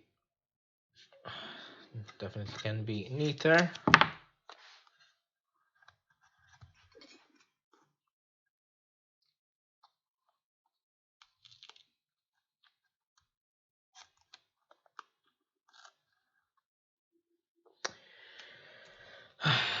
Okay. Just things aren't working out as I hoped they would. Even the it's good to remain positive because now you feel like everything is going wrong, and when that happens you start getting more and more frustrated. Okay, you know what, I think I'm going to stop here for now. Okay, well, we've been at this for how long now? 3.5 hours, almost. Well, 3 3/4 of an hour. That's almost 4 hours. And I'm going to call it for now. So I'm actually going to call it. I'm actually going to stop here. Finish the stream off. We didn't have a break today, so I'm going to go have lunch. Then come back and actually sit down, like off stream, off camera, and figure out what's wrong with the airbrush, what's wrong with everything that I'm doing. And I'll update you on Instagram probably, or not. We'll see. I'll have to see, and I'll have to see if I figure it out. Yeah, things are going wrong, and when things start going wrong, you tend to frustrate yourself, or at least that's what happens to me, and I want to do this right. So then, follow-up stream for this, which is probably going to be next week. We'll get back over to this. Hopefully we can finish it then. So yeah, maybe it was a little bit ambitious of me to try and finish this in one go. So we're actually going to stop the stream over here today. To do a little bit of a recap, we basically primed and filled and sanded the whole piece. Showed another technique, a new technique with like baby powder and super glue. We masked the main area, and we spent a long time masking the main area. However, after applying the black gunmetal, initially it went just fine with the airbrush. Then we masked the area, went to airbrush again, and it didn't work at all. So then I started getting frustrated, and now I'm not even doing the masking properly. So I'd rather just take a step back for now and continue it next week. I'll have a whole week to think about it. So yeah, these things happen in prop making. They happen in life, and they happen everywhere, at work. And these things, it's best to just take a deep breath, take a step back, sort of reevaluate what you're doing over here. Sometimes reevaluate your life choices with you struggling with an airbrush. But hey, these things happen, and we have to make do, and we have to solve them eventually. I'll keep you updated on my other social media pages, Instagram and Facebook, to see if I actually found a solution for this. I may actually ask for your help, maybe ask the general community on how to actually go about this. So yeah, if you have any ideas of what can be going wrong with this stupid little thing, I let me know. I'd love to know, honestly. I'm probably going to have to just dismantle it completely, see if I can um, maybe notice if there's a blockage or something, and probably just give it a thorough cleaning. I mean, it was working just fine earlier, and you've seen me make it work earlier. So it works when it wants. It works when it doesn't. So yeah. Seeing, I hope it isn't like a matter of. Well, we'll see. We'll see. We'll see. No more thinking about it. Time to go have some lunch. So thank you very much for joining me for this live stream. I'm sorry it wasn't as successful as I hoped it would be. But yeah, we definitely is a stage one kind of thing. In step two, or at least part two, we're going to finish this, I promise. We'll see. We'll see how to go about that. So again, thank you very much for joining. Thank you very much for participating in the chat. Those of you who have, if you have any questions, leave them in the comments. I'm going to upload the stream to YouTube anyway. So yeah, I hope to see you soon, and yeah, keep on making stuff because it's awesome. I promise. Take care, guys, and thank you very much for joining. See you next time.